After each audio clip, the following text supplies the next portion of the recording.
Coffee time with Berserker and Uncle Buster. Doors open. Good to see you. You know where the coffee pot is. This is Berserker. Yo, this is Uncle Buster. Get a cup. Let's talk crypto. Yeah, dude. This coffee's bomb. Nothing comes between me and my XRP.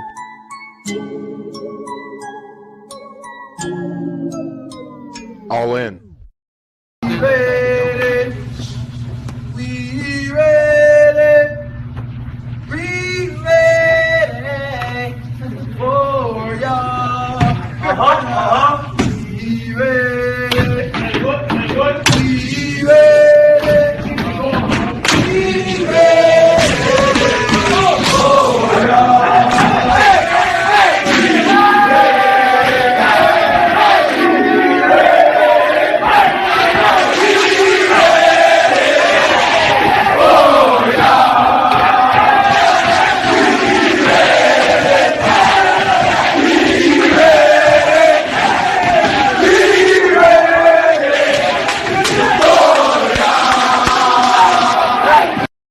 Flip that switch. We're coming for that top spot.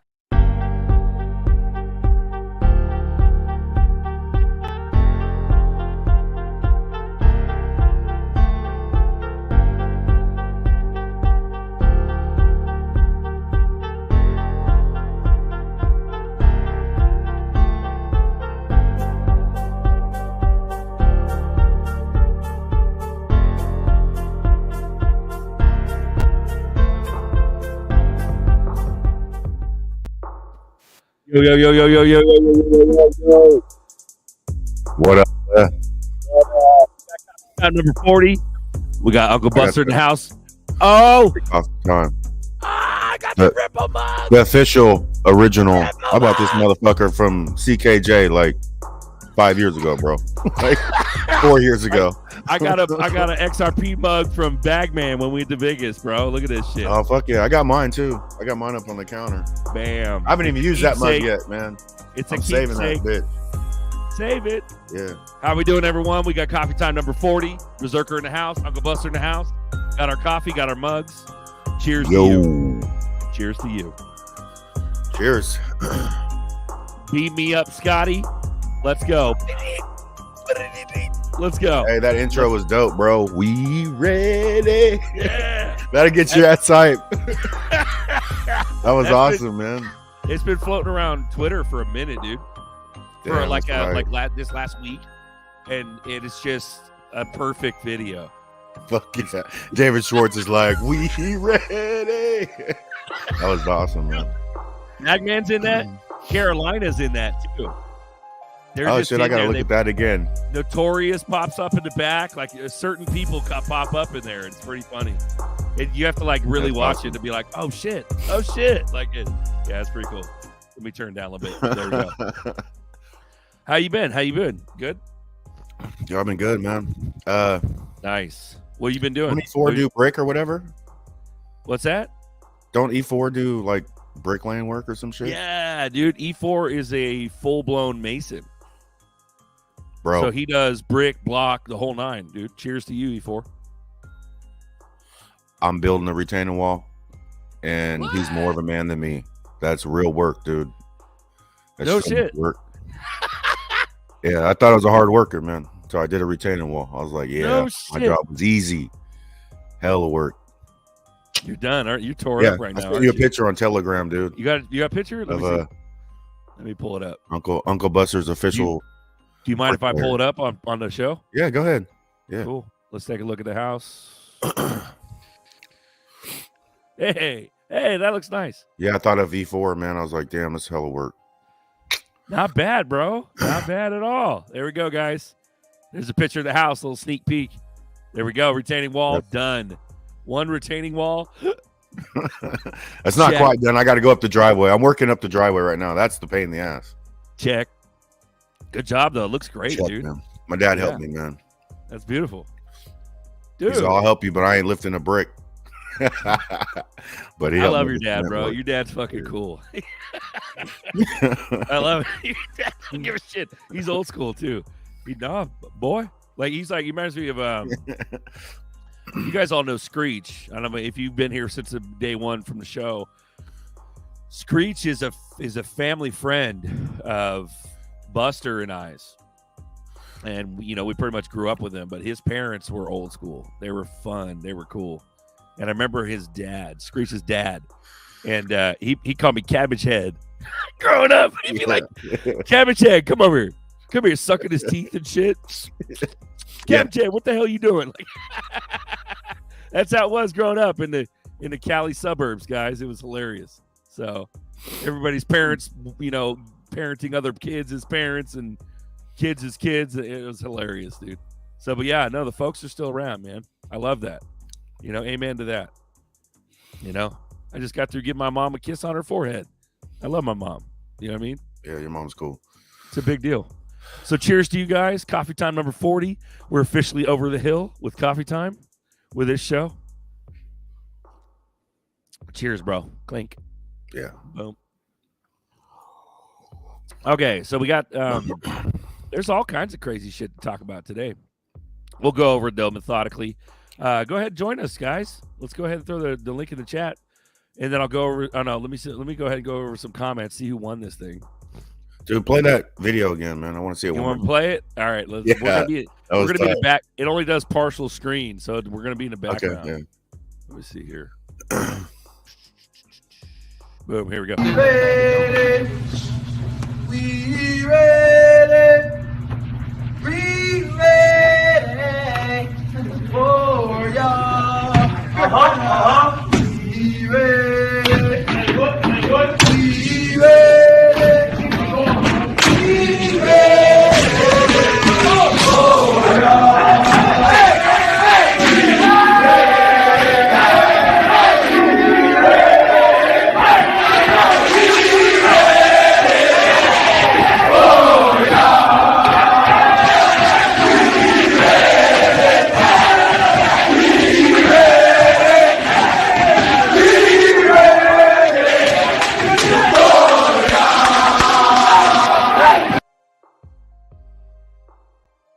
Oh man, that's pretty good, dude. It Dude, gets you hyped up. The more you look at it, the more you see people like extra VODs in the corner, and like blockchain backers on the left, and then Moon Lambo, and then like Crypto Eddies. Did Bags have an XRP hat on? But no, He- Bags was is Hector? it's his head, and he's sitting right next to Mr. Intuitive. Bagman's sitting right next. I was He's trying in to find him. I thought he had an XRP hat on. No, it's just yeah, he has an XRP hat on, but he's on the right a little bit. He's on the right a little bit, and he's sitting down with Mr. Intuitive, and they're bobbing their heads, and that's it's hilarious, dude. But yeah, no, Jungle Inc.'s in that. Dude, Carolina's in that. Bagman, our guys, the locals are going to be Bagman, I think Carolina, and then Notorious, because Notorious is always on the show with us. XRP Carolina. Our very own XRP Carolina, Yeah. bro. He's in the Hey video. man, he's fucking huge on Twitter, bro. Huge, like yeah. Huge. And that's man. the thing. People don't. He's hella humble. too. Everyone Like, that adds me, like I think I got like 1,300 on Twitter. Yeah. And that dude has like I don't know 50,000. I don't know how many he has. He has a lot. But everybody that adds me is from him. They're like knows XRP Carolina. Like I'm like, all right, I'll fucking add this person. Yeah. But So that's crazy. Elon bought Twitter, bro. He officially bought Twitter. You know what I'm saying? So people have been going ham on Twitter, like testing it with like the memes and shit, like coming back and going hella crazy. Red pill on with the memes. They're like, 2020 is a scam. This is an official Twitter test. It's been crazy, bro. Fucking nuts, dude. So we don't know, man. A lot of people say that like Elon is, a Masonite or Mason, and just like a shill. Like where he's like controlled opposition, but then like the support comes from like MAGA too. Like Trump's like, thank God somebody sane is in charge of Twitter. So it's like, yeah, who knows, dude? Who knows what's gonna happen? I always thought Elon was a mystery. Like I don't. Yeah, I didn't really know if he's good or bad. Yeah. Most people, I'll be like, oh yeah, he's a piece of shit. Elon is like sort of in between, man. Hard to figure out. It's weird because his past is a trip, because he was like supposedly married to some like Satanist like famous lady, Grimes or whatever. She's like some music person, and then during his marriage with them, they had like some kid, and they named him some weird fucked up like robot name, and then he's been pictured wearing like Mason clothing and shit at like red carpet events, and so like that's where people are like, what the fuck? And then also another what the fuck is that like he's literally the largest defense contractor in the United States with like SpaceX and shit. Yeah, and it's like, what the fuck? Like, why do you get there? Like, but that happened under Trump, so maybe it's a good thing, and it was purposeful to get him a shit ton of money to fight the fucking bad guys. So who knows, dude? He became the richest guy on Earth for a reason, from SpaceX, and not only that, Tesla. And fun fact, bro, I heard that I remember I watched like a video on him, and I guess apparently the guy who owned Tesla before the namesake, like the name he bought the company from, is a guy from Sacramento. Isn't that funny? Oh, yeah. So the guy who used to own Tesla, who Elon bought the name off of, is from Sac. So I think that's why they put a dealership in Sac. That dude's probably still in Sacramento, rich as hell, hiding out. Hiding out, dude. Yeah, I heard some weird shit last night. I heard like I saw like a short on a guy talking about how when you get rich, if you don't level up everything else once you become rich, like you'll just piss it away.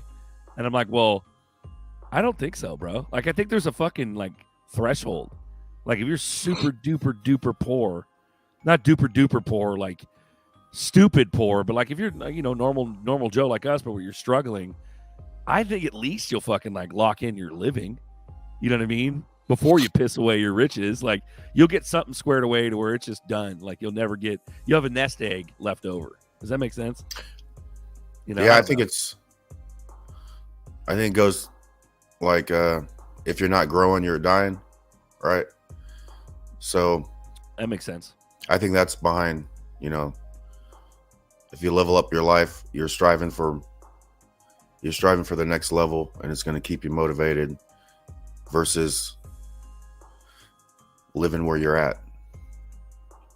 That makes sense, because people have their comfort zone. Yeah. In their comfort zone and what they've known their whole lives. And if you're not constantly growing, you're going to lose money. Like, I get that. But like the way this guy explained it was like literally broke back down to zero. Like, I don't think so, bro. Like, if you have one, I don't know, in my mind, I think that people, if they have like one sane thought in their head, like they've always struggled, like wouldn't they want to like take care of that for the rest of their lives?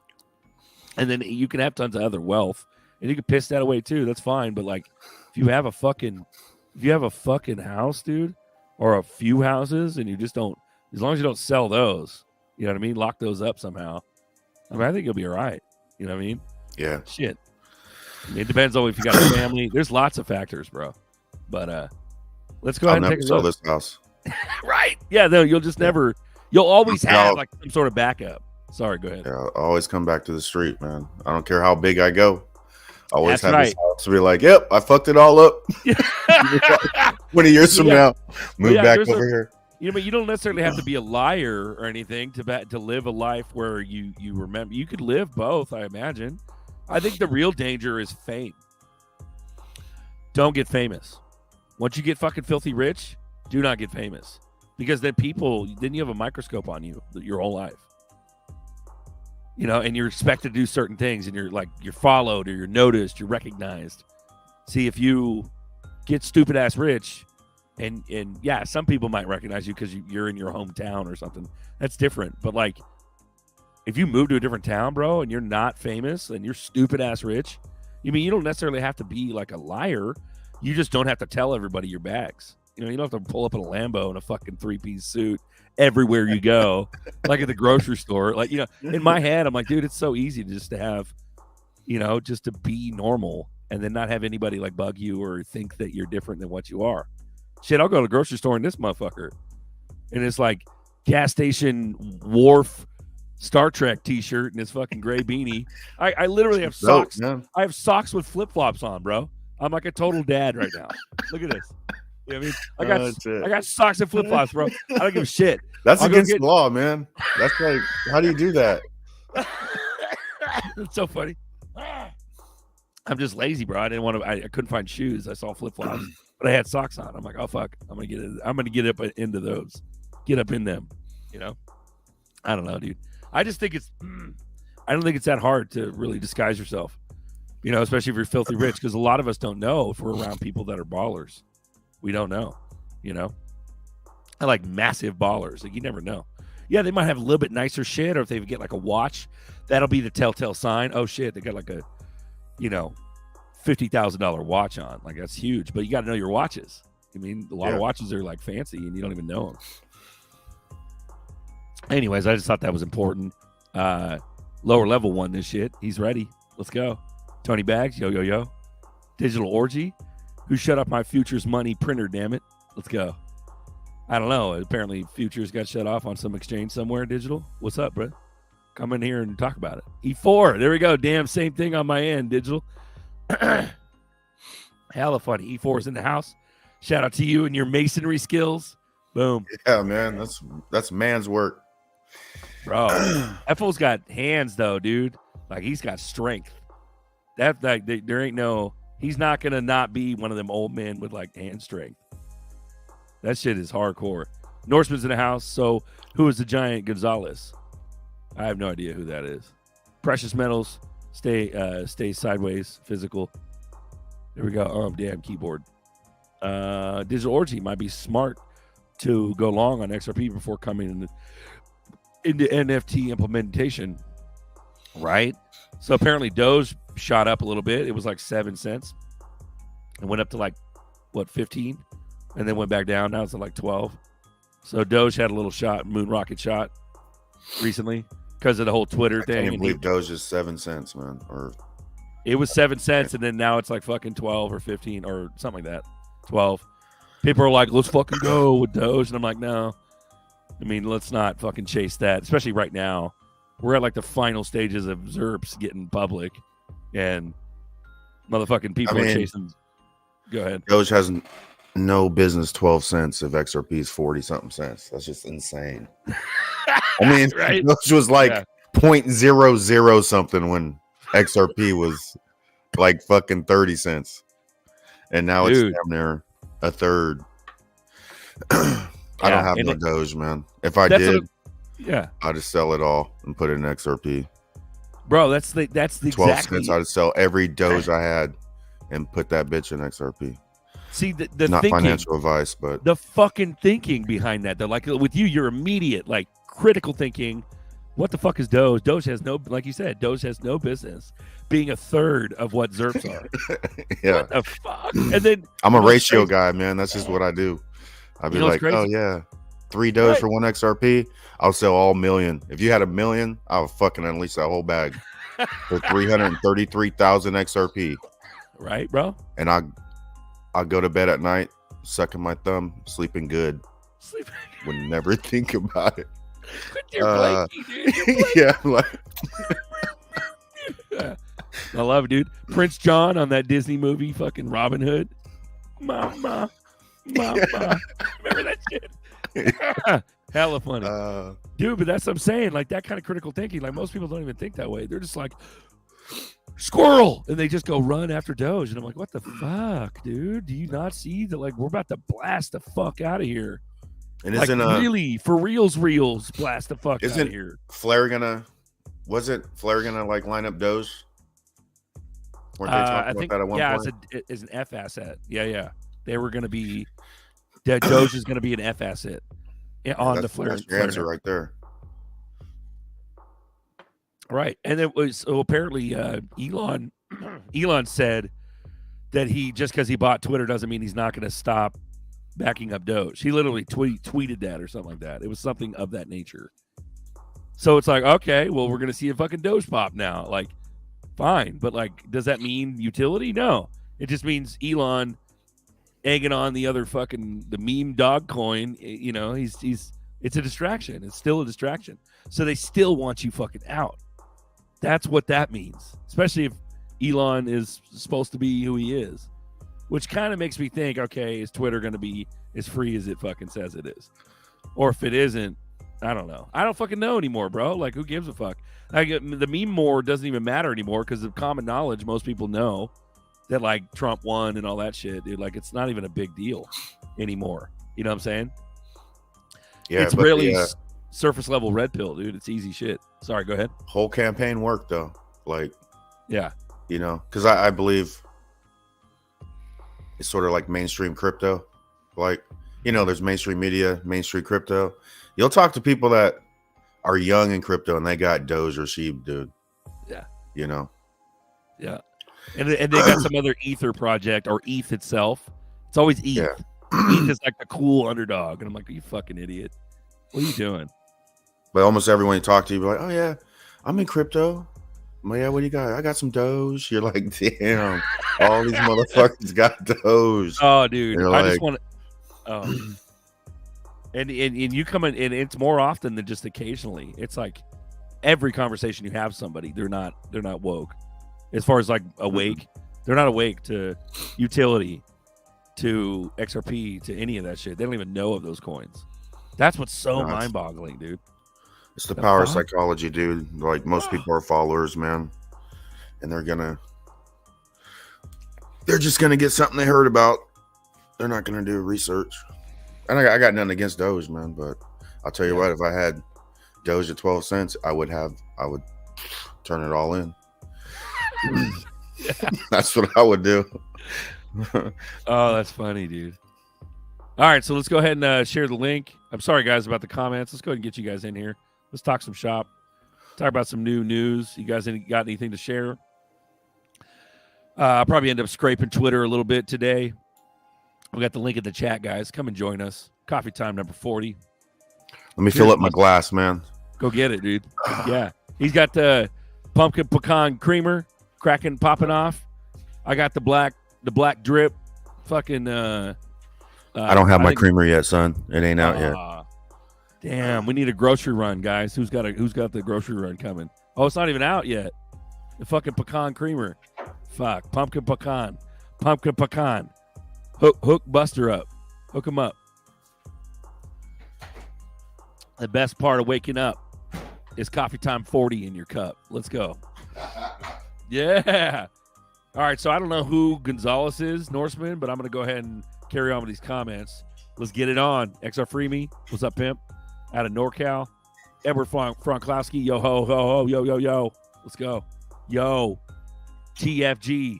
I don't even know what that means, but let's go. There we go. We got XR Freemy camping and forgot my coffee. Dang it. Bro, he's hitting us up when he's camping, dude. That's how hardcore we are, dude. That's awesome, man. People get hooked. Alan's in the stream. What's up, pimp? Good morning. What's up? Good morning, everybody. How you What's been, up, Alan? It's afternoon for me, but it's morning for you guys. Yeah, it's 9:30 a.m. here on the West Coast, so must be what, noon for you guys? Noon 30? Noon 30. Yep. Noon 30 is good for a live stream for me. Nice. Yeah, we're getting a little chilly. Sorry, go ahead. No, you go ahead. I was just gonna say we're getting a little chilly where I'm at. I'm up in elevation, so but yeah, we get a little chilly in the morning, so I gotta beat that crispness and take the edge off with the beanie. So I got the beanie popping. What are you doing? How you doing, Alan? You out on the beach? I am. Yeah, it's pretty nice today. It's probably gonna hit 80 today, more than likely. And it starts at about 70 in the morning and 75 sometimes, and 80 for the high normally. That's kind of our winter here, man. Winter's between 50 and 80. That's our range. Damn. 50 in the morning sometimes. Gets a little colder, January, and that's kind of like our coldest month. But it's pretty chill here, man. Go to the beach in December. How many times can people say that? And actually, it's nice. Right. It's funny because like Cali or Florida's got like Cali vibes. Because like people in California usually aren't that cold. They only get cold when they're in the elevation. But like flat land, it's not bad. You know, I mean, it gets a little chilly, but it's not that bad. And if you go to the beach, yeah, you get beat up by wind and it's cold like NorCal Beach. But if you go like SoCal Beach, it's not so bad. You know, we might hit freezing like twice, you know, in the winter. And then they'll be like, cover your pipes, cover your plants. You know, it's a fucking big ordeal. If it hits 32 degrees, you're like, come on, man. It's not that big a deal. Yeah, That's we funny. freak out when there's a cold front coming here and bringing freezing temperatures for more than 24 hours. People are really freaking out down here. You'll start seeing the sweaters breaking out on the first cold front here for sure. Like full on sweaters and beanies on the first cold front when it drops below 70 here. It's That's crazy. good. That's good shit. So anything new, Alan? How you been, bro? How's everything? How's the family? I've been hanging tough, buddy. Not the best right now. This has been a rough ass year. I can say for sure. And you know, I'm honest with everybody. I just, you know, I don't sugarcoat nothing. But I see good times coming, and I still remain faithful and know that, you know, if you put in the hard work, it will pay off in the end. And that's kind of where I'm at right now. I'm at that stage now where it's like I'm thinking we're gonna start seeing some rewards for it. You know, hopefully here in the short So, term. man. And it's just so much news is coming out. It's just I can't keep up with it, man. It is insane. You know, some of these I'm just super excited about these NFTs coming on the XRP ledger. I think that is just going to push some serious volume. If they turn it down, dude, something is going on if this doesn't go through. You know what I mean? But if it goes through, ooh, man, you know, it's like that double-edged sword. If they let this through, I do believe we're pretty much guaranteed the settlement soon if this does go through. I mean, that's my opinion. What do you guys think about that? That's something You I mean wanted the to talk about. XLS 20D, the new NFT like architecture? Is that what you mean today. on the Yeah, ledger? I mean, Yeah. they're stalling it for not just one reason, if you know what I'm saying. Well, right. No, mean, I think it's I think- it's hand in. Oh, sorry. Go ahead, Buster. You were saying. I always thought, like, I do believe in like flip the switch, but I feel like we're gonna go on a run before that happens, because a nice XRP runs unlocks coins that they could collect that aren't available. You know, they can't get all the coins at 46 cents, but if XRP is $20, a lot of the retail market, the coins open up, they're for sale, and they could get them. But they can't, you know, I think they've accumulated everything they can on the bear market, and now it's time to go green to do their last accumulation. And a higher price unlocks coins because these coins aren't for sale right now. And then the fucking real money's coming in after that. And that's what I just believe that. No one told me that. That's just how I feel. I wonder what. I feel like something's coming, dude. And you know, $20 XRP. You know, take profits. cheers to But that. more's coming. More's Cheers coming to after that. that, dude. I'm right there with you. I believe in the many moon theory for this XRP. I really do. Many That's what I've been- MANY. Okay. I think it's going to start at $10. You know, for me, that's when I'm cashing out some profits. I don't really plan on doing it before then. I think it would just kind of be foolish to. But I mean, people get in situations where they got to do it. I ain't saying I'm not there right now. I want to do it, you know. But at the same time, those that are patient enough and outlast, you know, the masses are going to be, you know, the most set for future generations. And that's kind of what I'm here for. I'm not really here to get just a house or a nice car or any of that stuff. You know, I'm Or a looking at- Lambo or a three-piece or a suit Lambo. when you go I'm not grocery shopping. selling. I'm not selling. There's for people- just that. There's people that be like, XRP can't be $50. You know what the market cap would have to be, right? Now go look at Doge. Go look at Doge 2 years ago of how fucking much Doge was. That shit is 12 cents right now. You know what kind of run that is? Doge was 0.00 shit. And the Yeah. shit is 12 cents. That's a huge run. So if you think XRP can't be $50, fuck off. You're tripping. Yeah. And people don't Yeah. see. I mean- you know, it's hard to see. What I've noticed is hard to see. For some reason in the mind, people think in whole cents and dollars.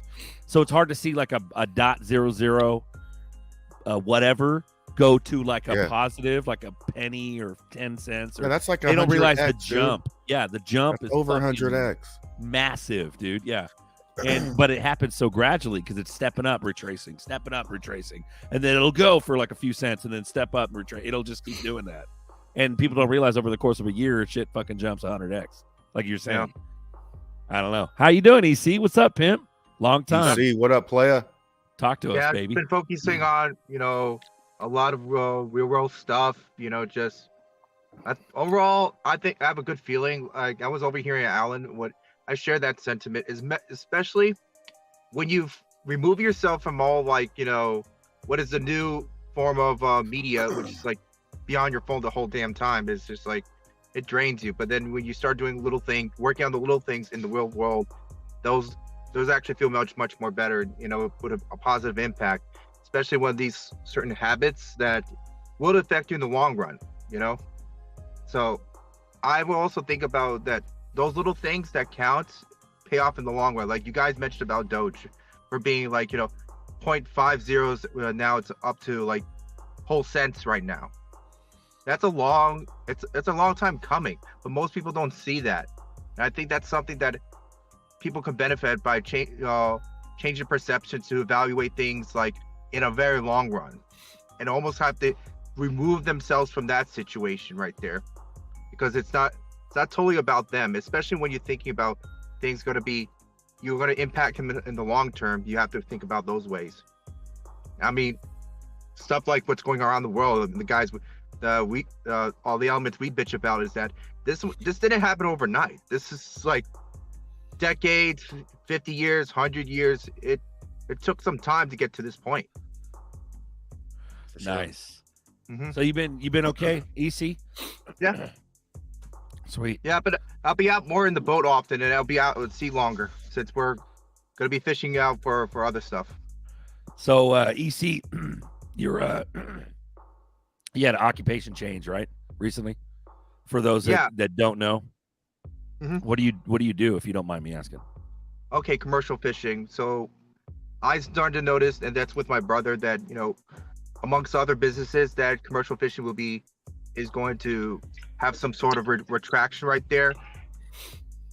The bigger boats are going to stay. The ones that go out offshore seas and scoop ridiculous amount of like bycatches and just that.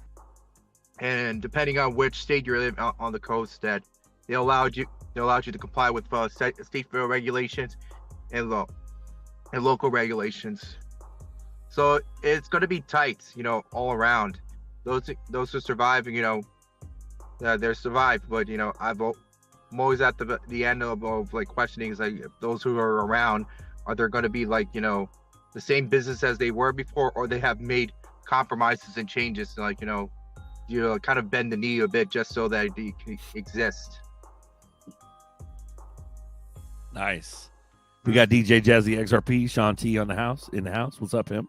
How you been? Doing good. What's going on, man? Just chilling. Yeah, I'm actually driving to get me something to eat. Nice. EC just dipped. I think he just accidentally did that. Okay. What's up, Alan? What's up, Buster? What's up, Sean? What's up, guys? What's up, Sean? How you doing, man? Man, just hanging in there, working hard. Yeah. Nice. Trying to, I'm working for ZERPs. There you go. Yeah. Working to not work again. I don't know about you guys, but like, I mean, we're closer than we've ever been. Like, I know that makes total sense. It's really easy to consider that, but like, it's even confirmed by, some of the people, like Baba and all that. And they're so transparent. I was looking at a news article the other day and I was like, damn, like Swift and Ripple, like it's about to go down. I remember that when that was a myth. I remember Buster telling me, yeah, they're about to do some Swift traffic. And that shit was all a myth. CBDCs were all a fucking myth. It was just like this magic currency realm cryptocurrency realm, and nothing was in stone. There was no government involvement, no nothing. I remember that. I mean, I'm sure all you guys do too. I mean, dude, crypto for me was like the economic red pill, right? You know, I was red pilled, and then crypto red pilled me economically. Okay, I learned about Swift from research. I had no fucking idea what Swift was until I started researching XRP, right? But now it's like they're telling the mainstream media what Swift is because Putin's gonna break Swift, and then now they're educating people on what Swift is. It's like, oh yeah, this shit's gonna happen, bro. Like, these motherfuckers don't know they didn't know what Swift was 4 years ago. Yeah. And now mainstream media is saying the word Swift, you know. So, and they to me it's all fucking happening slowly. It's all lining up. Well, what gets me is that, like, okay, they're trying to keep. What really gets me is, like, they're trying to hold the coin. They're trying to FUD the coin. They don't want everybody to know that XRP is the shit, and then, like, other utility coins are the shit. But they have to allow a certain amount of the public. You see what I'm saying? Mm-hmm. To know, because that way they can go when it pops the fuck off, and we're $1,000 a coin, $500 a coin, $2,000 a coin, $5,000 a coin, 10,000. You know, and once that happens, they can fall back and go, hey, we tried to tell you. There's public articles, you know, like, is that the reason why they have to disseminate some of it to the public? That way they can't hide behind hiding it forever. And then you have the people that think it takes regulations, right? But they're literally gonna play Putin and Z. Oh fuck, America's falling behind. You know, Putin and Z is gonna do something in the crypto space, and then they're gonna act like America's a million years behind, and all the fucking regulation will just come rolling in. Like, yep, let's catch up. Immediate gavel drop. Catch up. Immediate. We're falling behind, and it's all built on America fucking company. You know what I'm saying? It's like America's not behind. No. Yeah. Can I add something to that? I'm glad you brought it up, bro. And I've been preaching it ever since I've joined this channel. I think we all agree that this is a farce, and this whole case has just been a whole setup to bring in and just round up all the cryptos that are worth a crap, and really just get control. You know, eventually we'll be in central bank digital currencies within about 2 years, probably by 2025. Man, it's the 2030 agenda. I mean, if we really think about it, though, if we look back in history, it was always the 2020 agenda, and then it went to the 2022, and then the 2025, and then the 2030. You know, they just keep pushing this timeline back. And then now I just heard, like, Swift was going to wait until a quarter of 2023, like today or yesterday.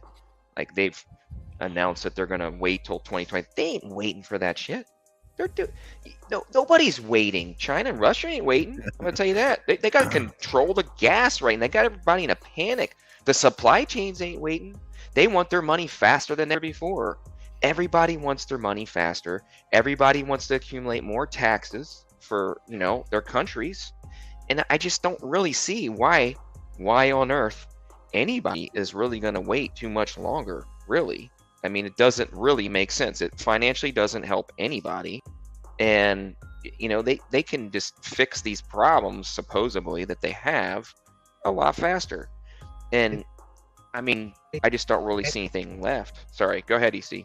Alan, I wanted to, extrapolate what you just said right there.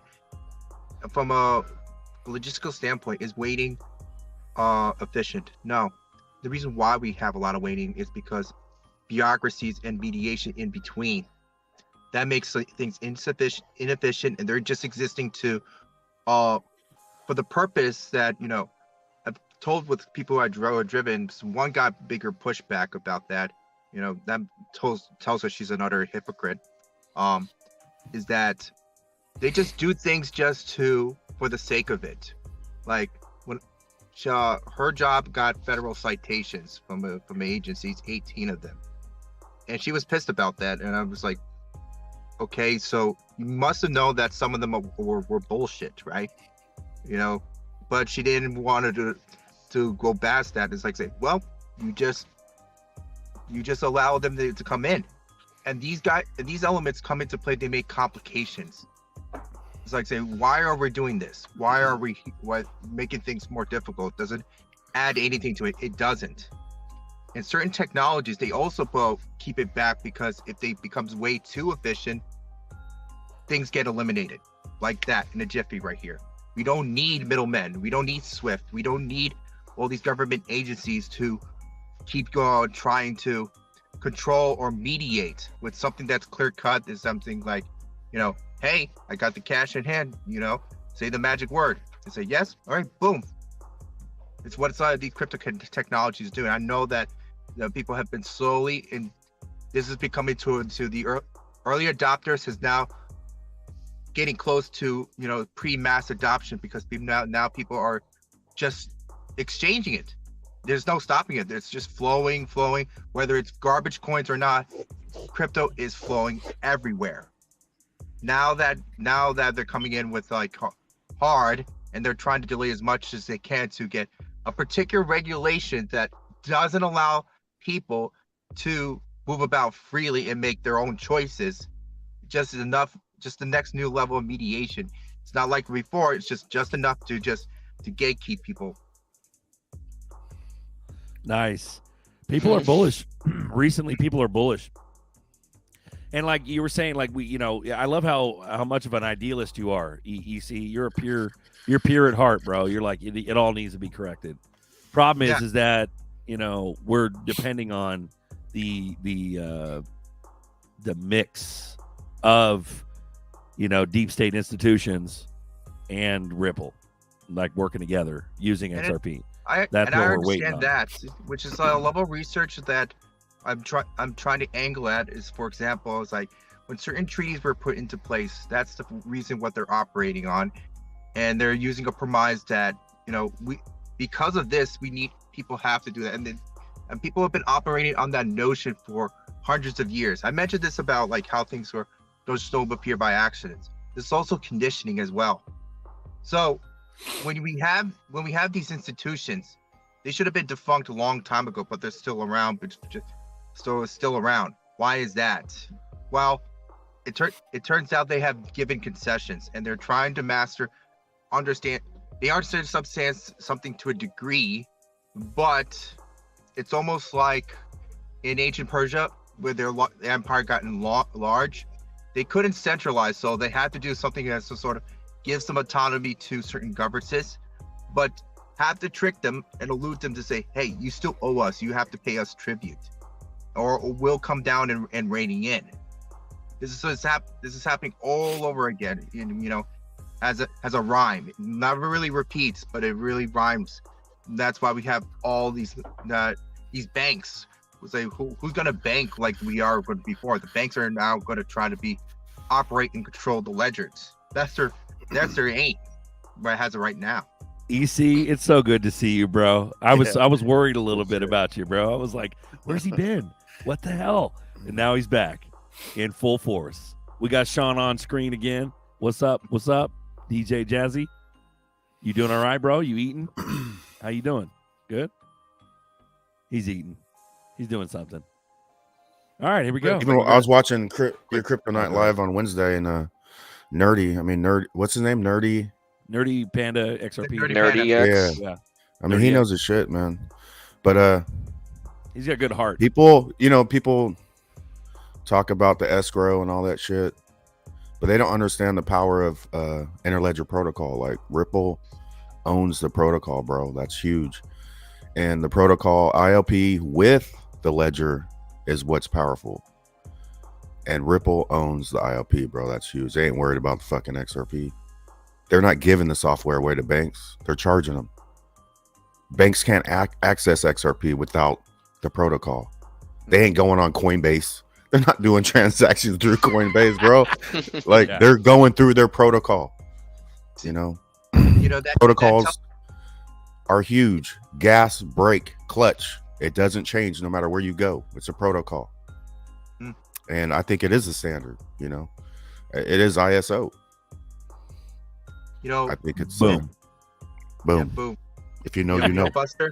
That really tells me that the change and shift in powers, that this is where it becomes very interesting.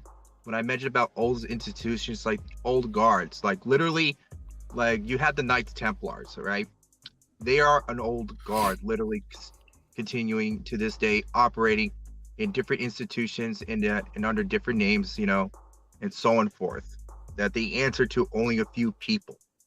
Only a few people that you would have believed that, like, let's say, well, they don't exist. They still exist. They just had a different name right now, inherited name. And I will be specific about it. They have married into using maternal lies, and that's women. They kept the agenda alive by infiltrating into well-established positions and orders through that. So this old guard has difficulty of getting themselves into what you just said, to being something like, the control.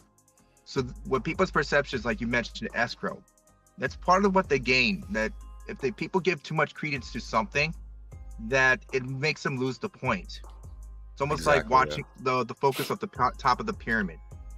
When you really think that when you see things has some sort of like a whole round table, everything contributes, but what is like at the epicenter of that,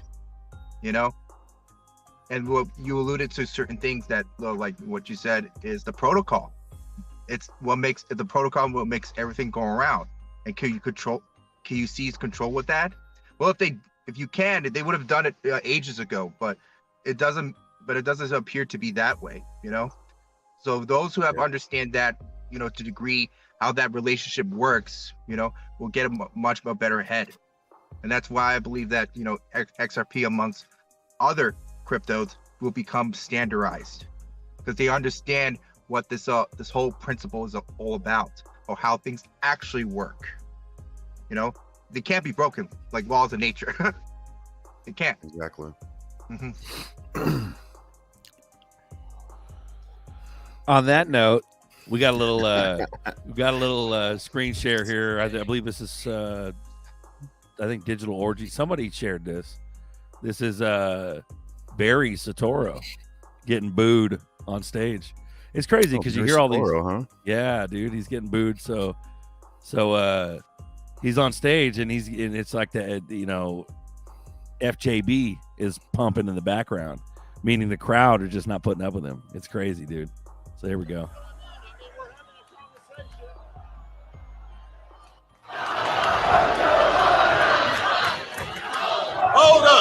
Hold on a minute.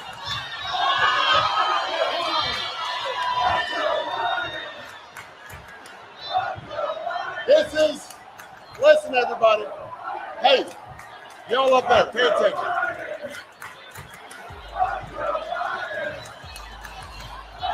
Here's what happened. Listen.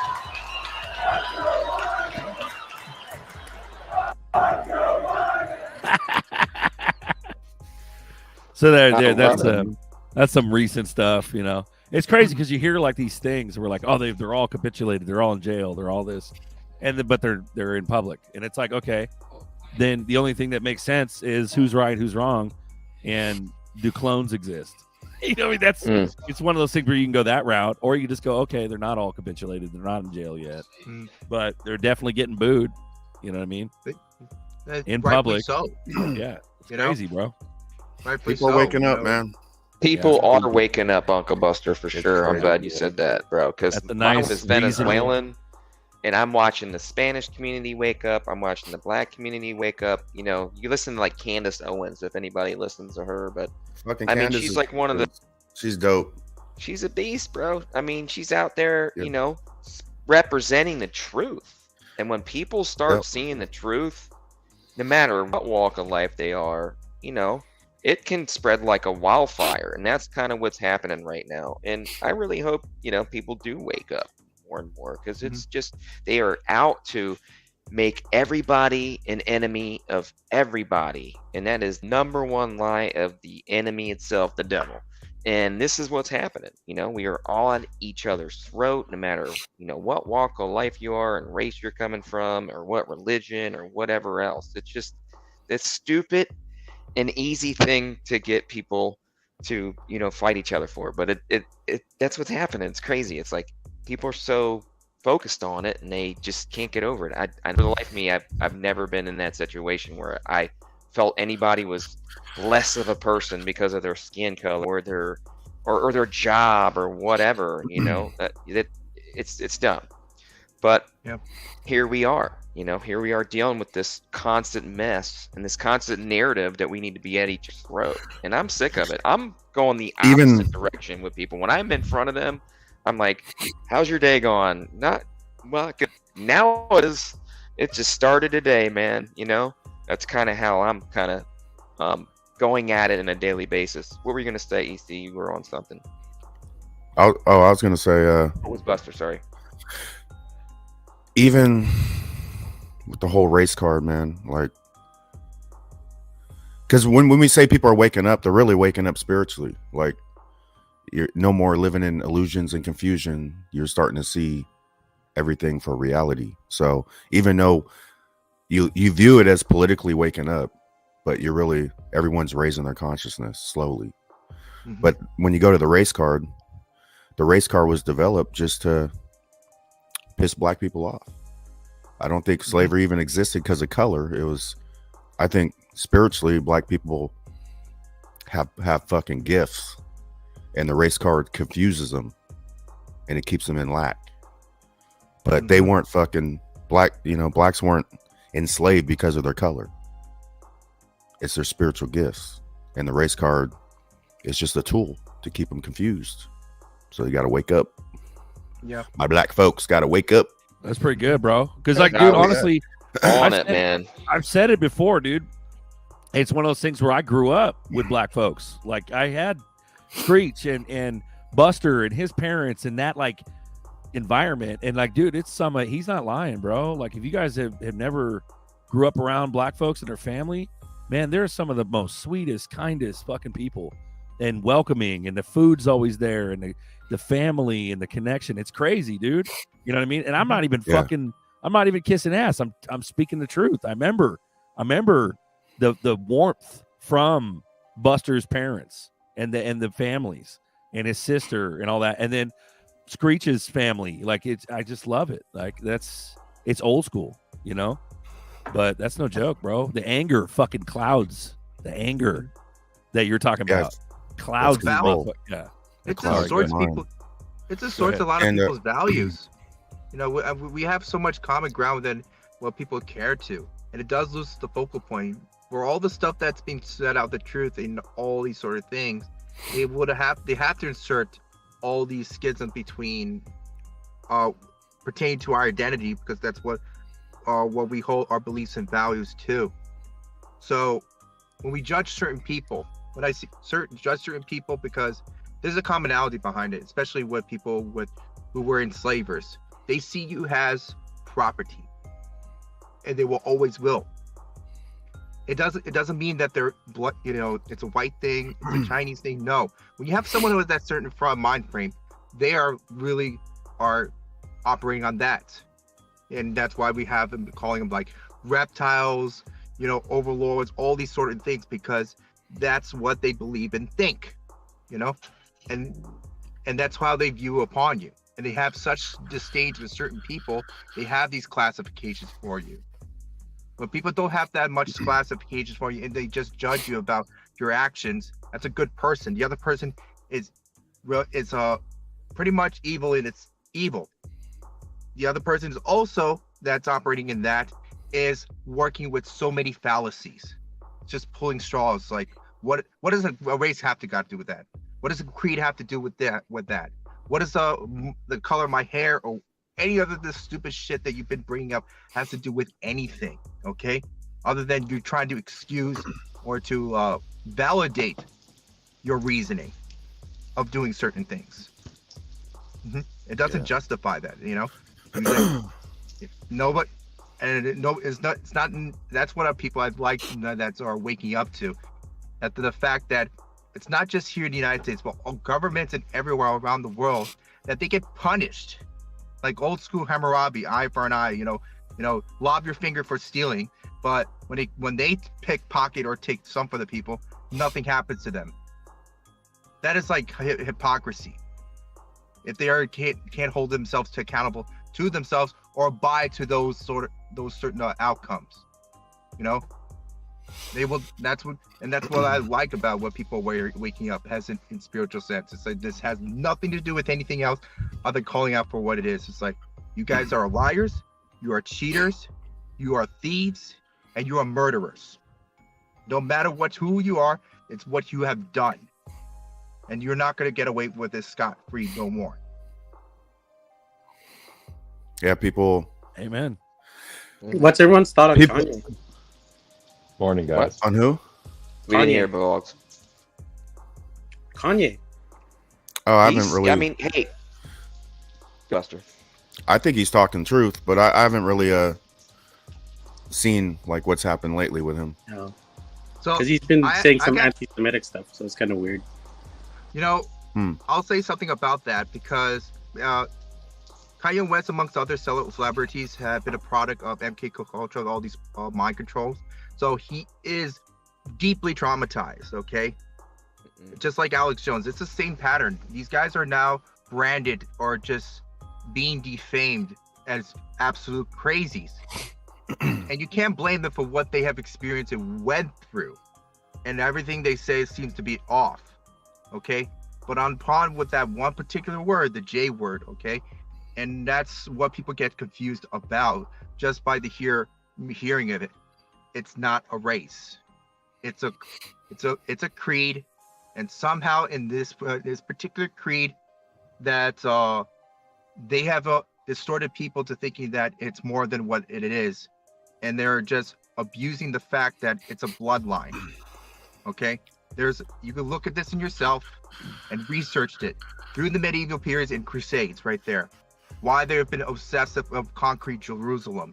Of all Abrahamic religions, Islam, Christianity, and Judaism were obsessing over Judea, that area, the Levant, in that little city that they call Jerusalem. Why is that? Why? Because to them, it's what they hold value to. It's what they like to, to govern most people through the world, through those points. And it has nothing to do with their facial features or whatnot. It's just what they believe. Again, I have to iterate that. Yep. I have to iterate with what they believe. And Kanye West and all these guys are coming out, it's weird because they're really fighting against about something that they have went through, which is all these MK programs. They've been physically tortured. Okay, they've been. Here's a little news clip from Inside Edition, shit, man. which is deep state as fuck. So I don't know, bro, what they're doing. But E4 might be, I think he's right, bro. This is like a distraction where it's like, yay, just looking for attention, maybe. Or if he's a good guy, then clean some shit up. But anyways, this is the FUD they're putting on Ye. Here we go. Just as he loses more sponsors over those anti-Semitic comments comes an allegation he once praised Adolf Hitler during a TV appearance, but it was edited out. A shocking new allegation against Kanye West. Did he have a sick obsession with Hitler? He wanted to call the album Hitler, and that it was really like the final hours before the album was going to come out that his camp was able to successfully get him to switch it to Ye, which is what it was called. Former TMZ employee Van Lathan says in a new podcast he was there when it happened. He said something like, I love Hitler, I love Nazis, something to that effect when he was there. And they took it out of the interview. One of the producers at TMZ actually stood up and said, I'm Jewish, and that is offensive to me, what you just said. I spoke to CNN entertainment reporter Chloe Malas. We spoke to a former member of Kanye's entourage who was there at TMZ with Kanye and actually heard Kanye say those things about Hitler. It's the latest firestorm over Kanye West's anti-Semitic comments as major companies announced they have cut all ties with him. Some former Kanye West fans are now posting videos on TikTok, burning their pricey Yeezy sneakers to protest his comments. See, that's why they can't. That's why they're not buying crypto, because they're buying $2,000 shoes. No, well, right. Well, I mean, it's just funny because if you think about it, it's a psyop within a psyop. Because if you believe that like E4 was saying, Kanye, Ye is a psyop. Well, if he's a psyop, is it just for distraction to stay away from A lot of it has to XRP? do with it. Or what? Because obviously the deep state, mainstream media, they're hating on Kanye. So you'd think the easiest, straightforward path to trying to figure that out, like critically think, is like, we're for whatever the mainstream media is against. But like, is it where's this going? Like, what the? Who cares the fuck? I mean, like, sorry, after I've been unplugged for like 3 years now. I might watch the Kings. I watch the Kings basketball. That's about it. I don't watch TV. And watching that clip, I'm glad I don't watch TV. It's the stupidest shit. Like, I used to waste my life watching dumb shit like that. You know what I'm saying? Yep. Oh, that's it's crazy. Like, I haven't had cable in over 10 years. They want the mother of my kids, little China doll. She said, "What'd she say? Oh, when I watch football, she's like, dude, because I would know every motherfucking player, like on the line. I'll know the defense. She's like, how do you remember all these names? And I didn't get paid for that shit. And then I just chose to focus my attention and my power to somewhere else. So, I've got like 70 people in XRP, and you see how their minds are handcuffed, right? The people that are following, they're just going off my passion. They're like, dude, I don't know what the fuck this guy's talking about, but he believes in this shit. I might get something, right? But people don't understand the attention is powerful. Like, I chose to move my attention to something else. I could retain a lot of information, and that's why you're gonna get paid. I think that shows. But that yeah, we are value handcuffed. what you say, though. What's that? Because I think that shows that people value what you say, though. Whether or not it's truthful information or not, there's something about you that they trust enough to be like, okay, if this guy's doing it, I'm going to do it too. But that can be inherently part of the problem. Is where especially if people just believe what they see and what they're told, and they don't do their own research on it. And I think that's like I mean, I've always been like able to talk people into shit, right? And I remember BRZRKR, we're on Rain Show, and BRZRKR came over to my house and like, dude, when he wanted to do coffee time. So I mean, BRZRKR saw something in me, right? But when I speak with passion and faith behind it, like, I already know, people are gonna listen. But Alan talked about bro. We've been going a year. Yeah, because and people it popped up on my Facebook. People love and respect you for a reason, bro, because you're real. But Alan talked about passion last week, and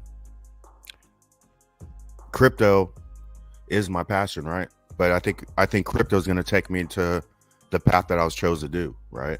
After he unlocks me, no more slave labor. Like, I'm going to get unlocked, and that's going to allow me to go to what I was meant to do.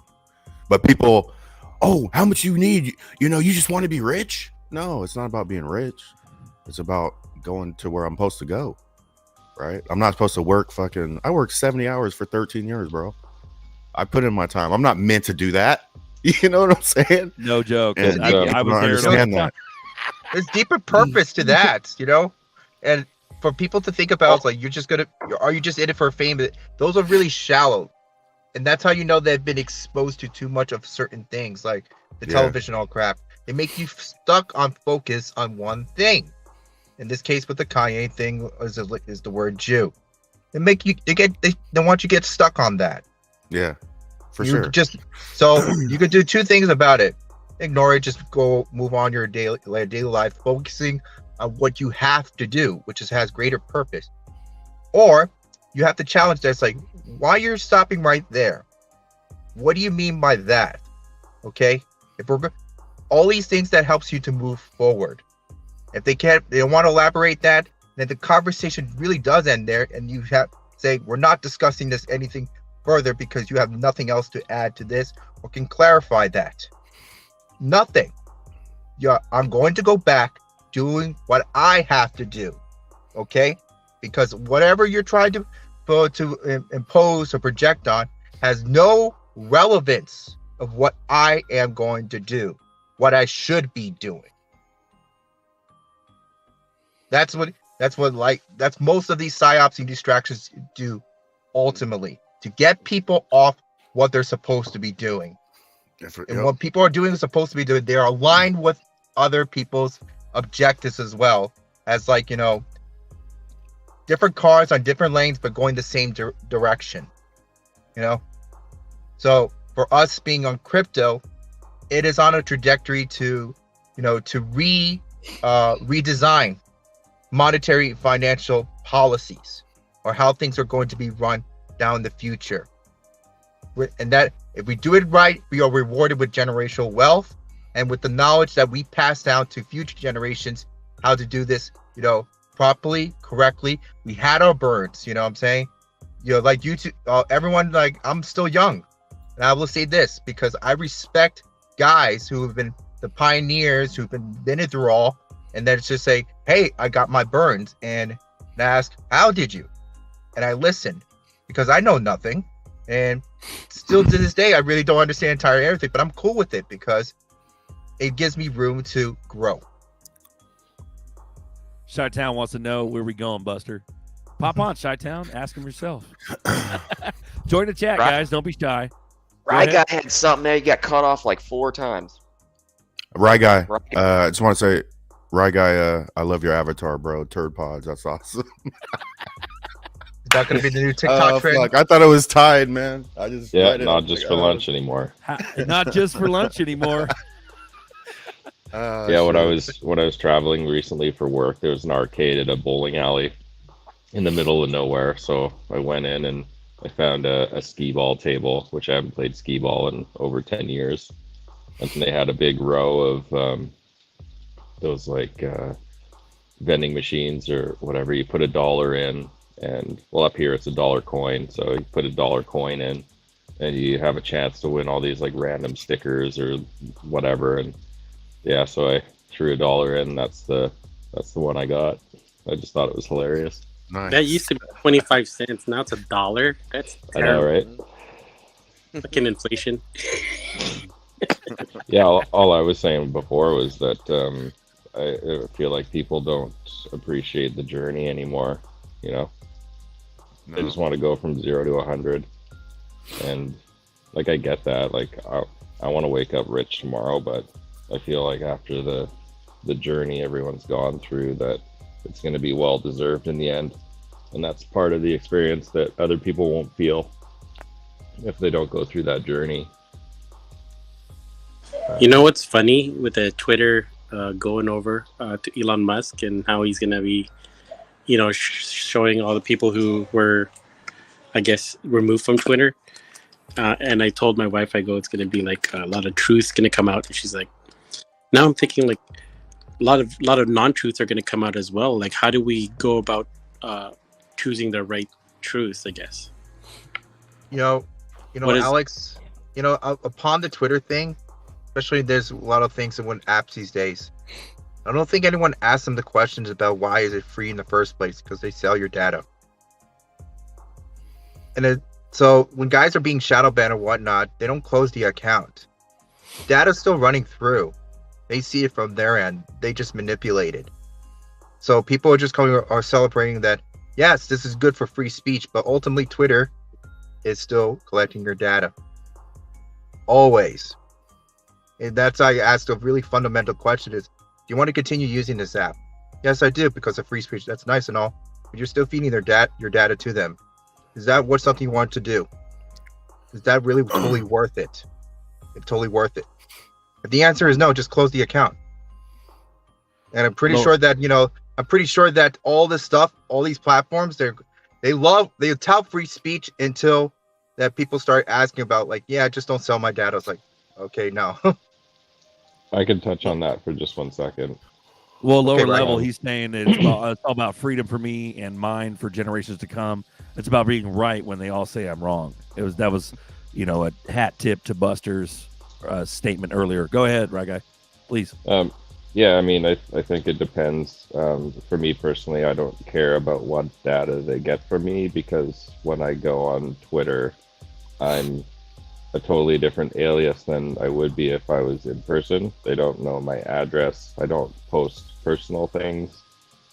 So I guess the information they're getting from me, sure, it's information. It goes into a pool, but is it valid information? Is it true? Not necessarily.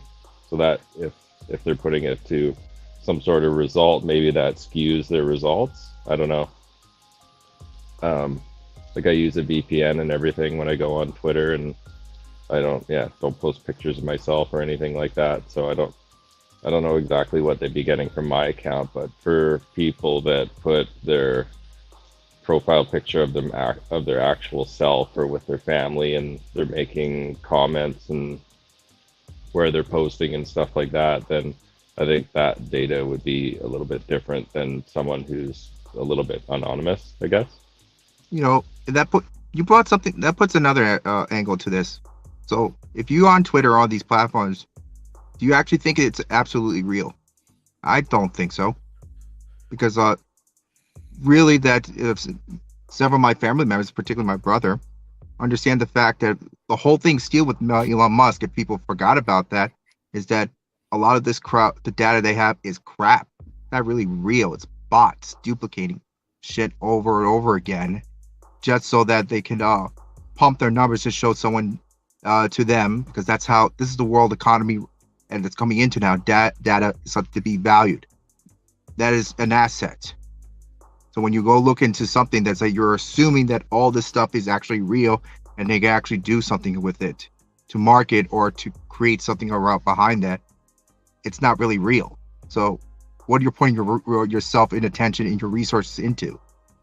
If it's not, you're not really certain that that's actually fucking real. I mean, think about it. When you went viral because back in the old days of YouTube, when you had 1 million views, that's the old school viral. Now you have to be viral to go 10 or 100 times the amount. Why did it got to that point? Bots. They're not. There's too many people in the internet. They're not even real. How many people are users and real? And they're willing to, like yourself, willing you to impart certain information about yourselves that is actually true. So what you're saying is I'm a bot. No, you're definitely Birds are. Definitely none of are. this is real. That None of this your is body real. has as much as you want to be. Love it. No, it's a good call though, for sure. We're in Good the shit. Matrix. We're in the Matrix.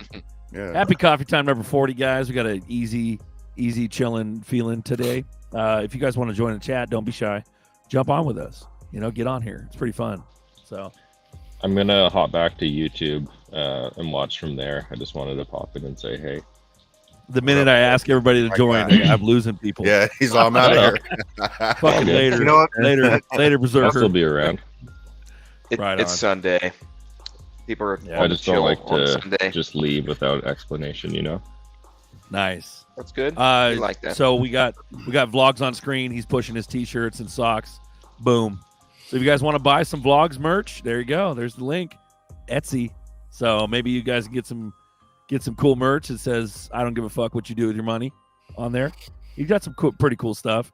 Still waiting on my free t-shirt. Check it out. Man. Look it up. Check it out. I'll have vlogs. Yeah. Okay. Yeah. Guys, go buy the socks. You can never have enough socks. Right. And I say that with experience. You can never have enough socks.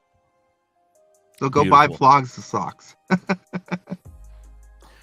So we're coming up on midterms. I don't know what, because of this entire like years long realization that it's like the hardest psyop. I think the biggest psyop is there's this big realization that it's all like, fraud and all that stuff. And your vote doesn't matter. And I've heard that phrase for many years. That if I think about it, even before I woke up, I was just like, oh yeah, vote doesn't matter. I've heard that multiple times from people. And I think that's like the common denominator that they're hoping on. But like, we're coming up, guys, November 8th, there is a vote to really change the political landscape. But does that mean your choices don't matter at all? Right. That's the question. Matter. Will you still go vote? Or if you do vote, are you going to do mail-in ballots? Or are you going to do in person? So in person, honestly, if you think about it, we have no other, we have power. I'm not saying that we don't have any other power. We have power in like unity and uniting and all that stuff. But to avoid falling into pitfalls like, traps and psyops and shit, the only physical thing that we could really do, aside from like help your local government by being a poll watcher or being some sort of like, person that like helps the good side or the right side or the community side. Aside from that, you literally have just your vote. You know what I mean? We could talk, we can try to change people's minds or at least make them critically think about, hey, this doesn't add up. The only thing we got is to go vote. Sorry, go ahead. Does anybody know how many what's the population right now of voters, actual voters that can vote? Does anybody have those numbers? And my question is, I'm asking it for they were talking like 80, 90,000 or 90 million votes, like the presidential election. So I would figure somewhere around that, even though the population of America is what, 350 million? 300 and something million, yeah. So give everybody one Shiba Inu coin or two, and they got to cast their vote from their one Shiba Inu coin that they got to, they got a KYC and all that crap that they're doing. Or they can use they don't even need a KYC. Their driver's license or their voter ID card or their whatever real proof documentation, they could take this one Shiba Inu and cast their vote for A or B. It's a real easy problem to solve, this voter fraud thing. I mean, blockchain is undeniably transparent, 100% transparency. We just don't have that right now. So until we have that, yeah, it's gonna be messed up. But I'm not gonna stop voting. I'm gonna go in person and I'm going to vote. I'm not gonna take the risk of my ballot getting mailed out. I don't believe that there's no hope. You know what I mean? We have a God that's in control of everything, and I trust in that God that He is in control. There's leaders that get put into power. They get put into power for a reason. Sometimes it's to destroy an economy. Sometimes it's to, make things better. Like we did have a nice little, few years there, if you know what I'm saying. I don't want to get too political, but, I just don't ever believe that there's no hope. And everybody should be on the same page because it's us. We make the difference. Don't believe the lies and people telling you that your vote doesn't matter, because it freaking does. From the moment you wake up, you're making decisions. Okay, so you have a decision to make, and you should make that decision, not let anybody else deter you from it. So go out and freaking vote. Get a lazy ass couch and get your ass out there and do something for your family. If you don't care about anybody else, if you got no family, do it for you, because if you don't, you're losing. You're already losing. You just lost because you didn't make a decision for yourself. You let somebody else for you. So that's my little rant on voting. Nice. Lower level, he goes, the first thing they need is the want to have to fix this. Yeah, so that's the problem. Yeah, they don't want to fix it, bro. They don't. Yeah, realizing that it's a major issue is the you could that's. I was listening to Hoskinson like fucking 4 years ago. He's like, dude, I could write a voting thing on ADA platform, and like I could literally write, you could vote. I could write it in like 5 hours. A full-on voting thing. That's they don't want to fix it. No, but you're also it's the illusion. They'll talk about fixing, but they won't. That's always been their shit right there. We're always gonna talk such, but we're never gonna resolve it. It's just that keeps the game going. You know, Mhm. and to allude to what Alan said, it's like, deeper to this, your choices do matter. Even if you're not voting on the ballot, you're still making life decision choices for yourself. And that's part of one of the things they try to water down people, is that they like to upsell the illusion of choice, so that we Can don't you have guys to hear bear me? responsibility. And that's Hello? something very No. comfort. What? Yeah, we hear you, Sean. We can hear Okay, you, Sean. hey. Yeah, sure. I've been having so much problems. Berserker, can you kick me out so I can start over fresh? I've been trying to. Yeah, thanks, dude. Sorry, Al. Yep. Put him out of his misery. Put him out of Put his him out of his misery. misery. Kicked. Boom. He's gone. Hey, Berserker, So- what was didn't the post office have like a patent on the blockchain, the voting system? It was like through the Yeah. post office, right? Yeah. Yeah. And then when I saw that goes back to war castles. Like the post office is powerful, man. Like, Postmaster General. That's actually where the power is controlled. The power is, yeah. It's there, yeah. So Postmaster. That was the man. What was his name, dude? Sergeant. There were two guys. There's Sergeant Horton, which is the Horton, guy yeah. who explained it on the whiteboard, and then but there was another. There was two other guys that were That did it involved in after.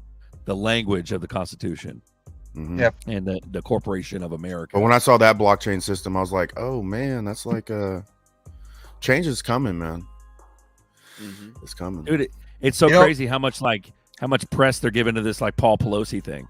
It's more distraction. What gets me is that we're a week out. We're a week out from fucking midterms. Like, don't they have other bigger shit? Like, I'm expecting a way bigger false flag based on this midterm shit coming up. Why are they fucking wasting time focusing on some bullshit Paul Pelosi? Who gives a fuck if he's gay? Who cares if there's some guy in his underwear with a hammer? Who gives a shit about any of that? Like, that's what I don't understand. Whether he checks the box or not, nobody. Yeah. And that's the only thing I like about certain people when they say we don't care. To that context, to that attitude, it's like we really don't care. Okay. There we go. It doesn't Russell affect me. J. Gold. Tony Bags knows. Tell him, Tony Bags. Tell him. What up, playa? Sorry, You EC. know? Go ahead. Go ahead. So, Finish your thought. I was gonna finish my two-part thoughts with the choices thing. Your choices do matter, and because of that, the attention you give to such shit like that is like saying, "Oh, I'm choosing not to give any credence to this fucking bullshit," And it comes with the feeling that they are running out of things to do. Even if they have one big card in their sleeve, they don't want to play that yet, because if they do, ultimately they have shown their hand, and that's a law thing. Action and reaction. We're going to react to that. They don't want us to react to this something. They have something stored with their sleeve yet, especially for most of us who are getting our shit in line. Even if it's one little thing, we're not compromising on that. Do you think people are going to stop gardening or farming? Fuck no, they're not. You think people are going to stop stocking guns, printing guns and ammo? Fuck no. You think they're going to stop us doing crypto? Fuck no. Because fuck them. So the more that we keep at is their biggest hand or biggest false flag or whatever fucking shit really could amount to nothing. It's like, that was it. That's all you had for plan for us. Say, well, that was fucking lame. Right. All right, here we go. Here's the sauce. Boom. So this is the blockchain voting patent. Let's go ahead and do that. So boom, let's go. Let's enlarge it. There you go. So abstract, a voting system can use the security of blockchain and the mail to provide reliable voting system. A registered voter receives a computer readable code in the mail and confirms identity and confirms correct ballot information in an election. The system separates voter identification and votes to ensure vote anonymity and stores votes on a distributed ledger in a blockchain. So this essentially it's patent US 20200258338A1, and the current assignee is the U.S. Postal Service, USPS, right there. So it's still going. The inventors are a bunch of people, Dhananjay Goswami, Angela Lagnu, Mohan. It's just a bunch of people here I don't notice any notable names that I recognize, but essentially this is the patent. Looks like worldwide applications 2020. A lot of the publication was in 2020, and priority was 2019. So status is pending. So technically, it's still technically pending according to Google. So, but it does exist. You know what I mean? But yeah, we're just waiting for implementation if this ever does get implemented.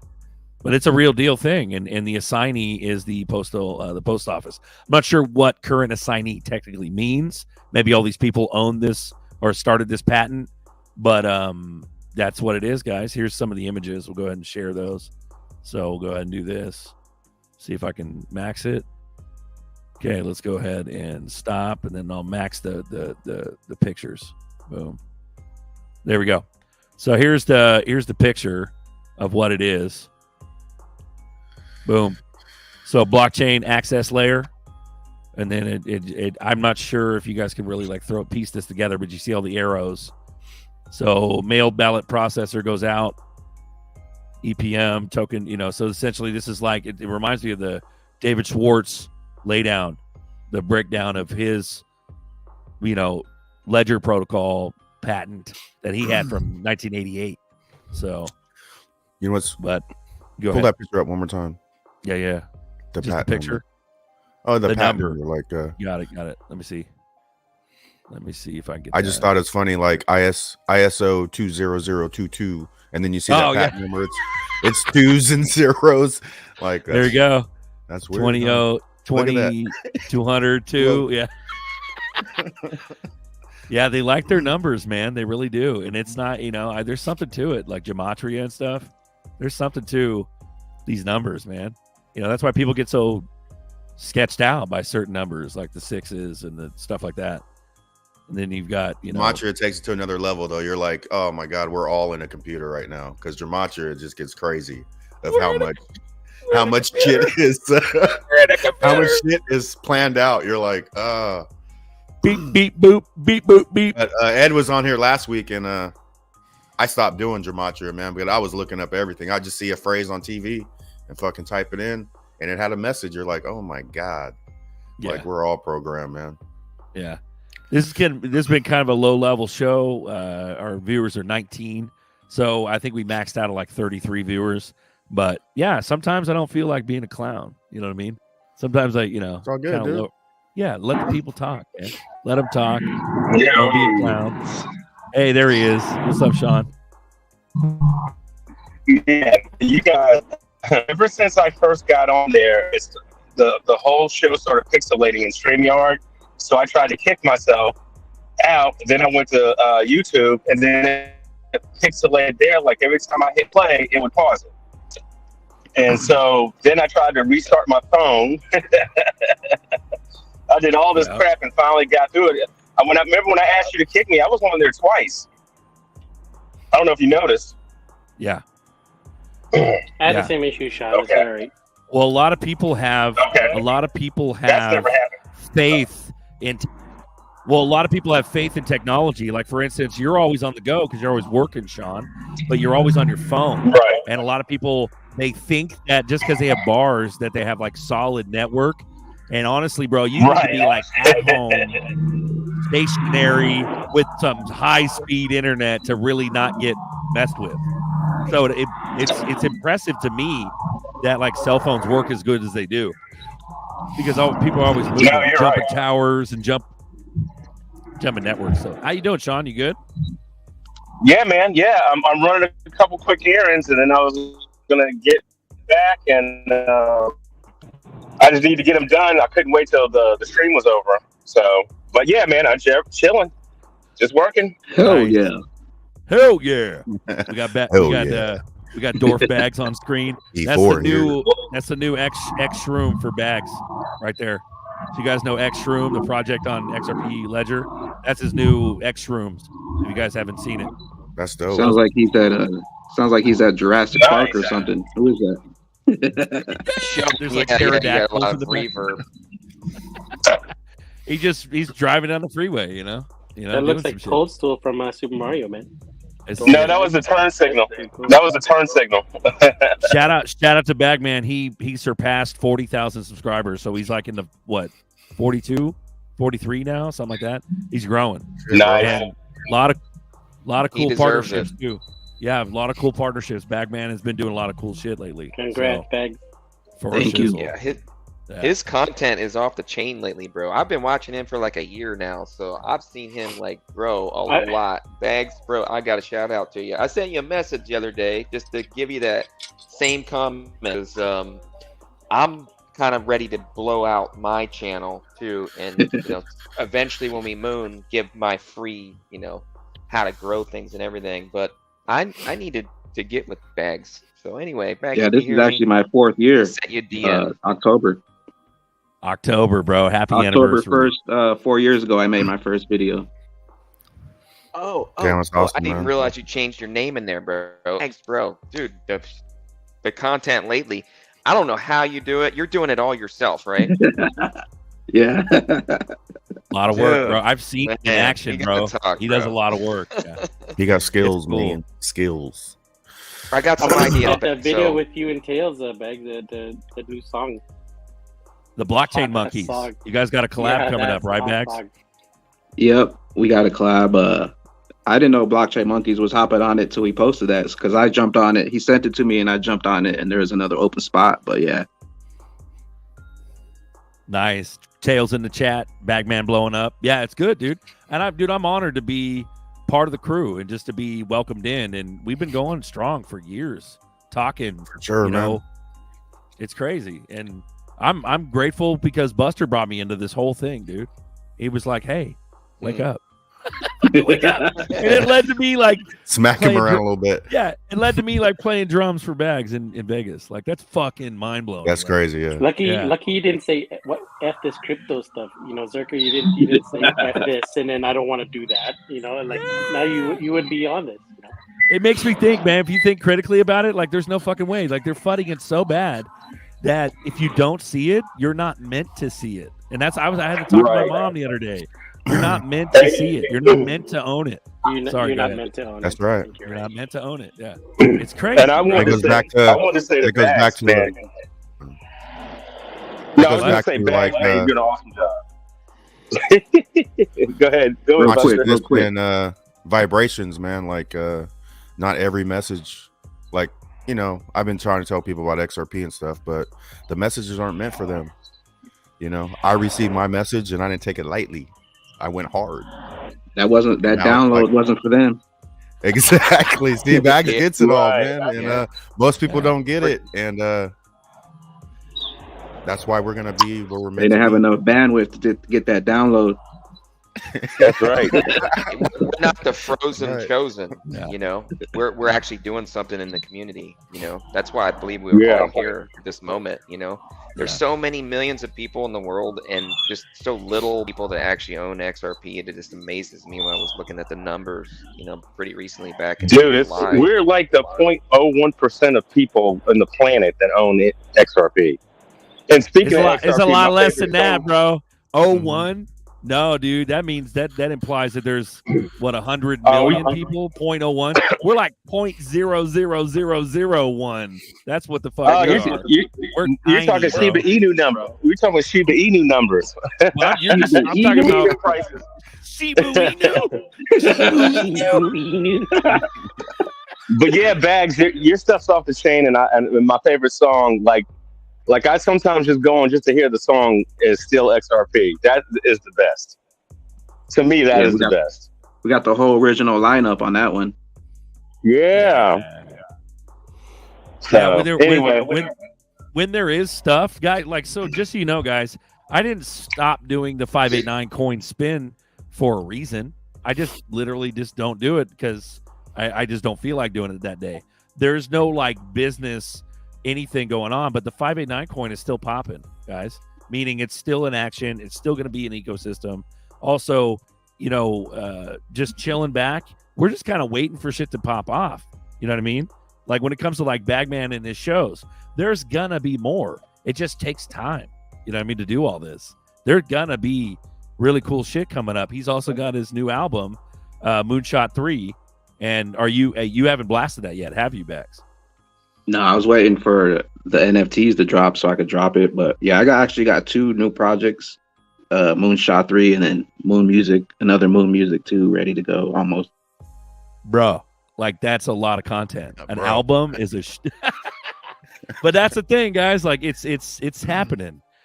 That's one of the hardest things about like being awake and like being aware of stuff is that, you know, just because it doesn't happen right away or one thing doesn't happen right away doesn't mean it's not gonna happen eventually. And like it's just gonna get bigger and bigger and bigger.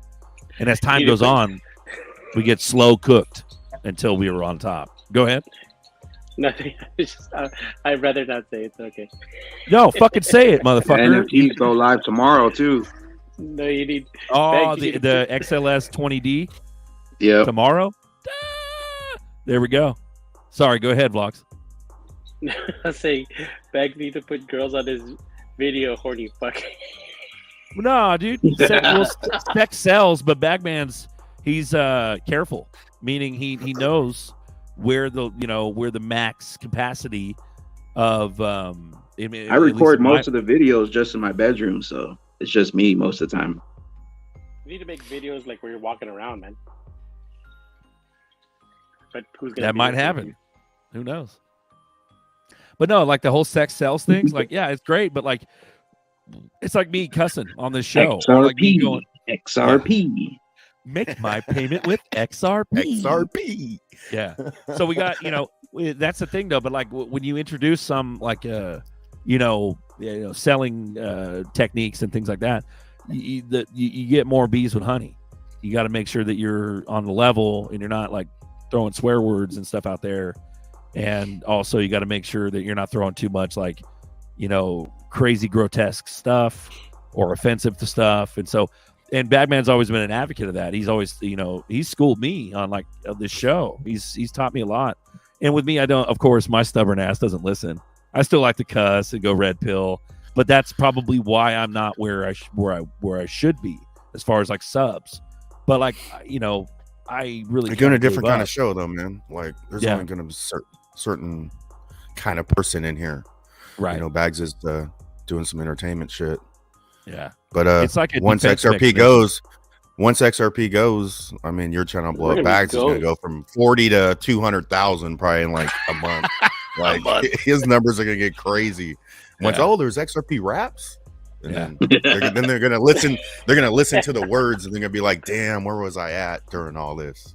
Yeah, you're late. Well, there's 19 you got viewers like here. 10 XRP. That's what most people say too when they find me. They're like, "Oh, there's XRP raps." Yeah. And what they don't realize is that you're like the exclusive, bro. It's like you, Chiz, and Tails. Like that's it. There's other dudes that do raps and collabs, but they're not consistent enough to be on the map. They're not. They do onesie twosies, like a Miles P or like those other guys you've collabed with. They're not consistent though. Like you and Chiz and Tails, and I would say you and Tails at this point are hella consistent. Yeah. Chiz hasn't put out a song in a long time. Yeah, at least I don't think he has. No, he hasn't. Right, he's back posting videos though, so he's kind of off and on. I don't know what's going on with him.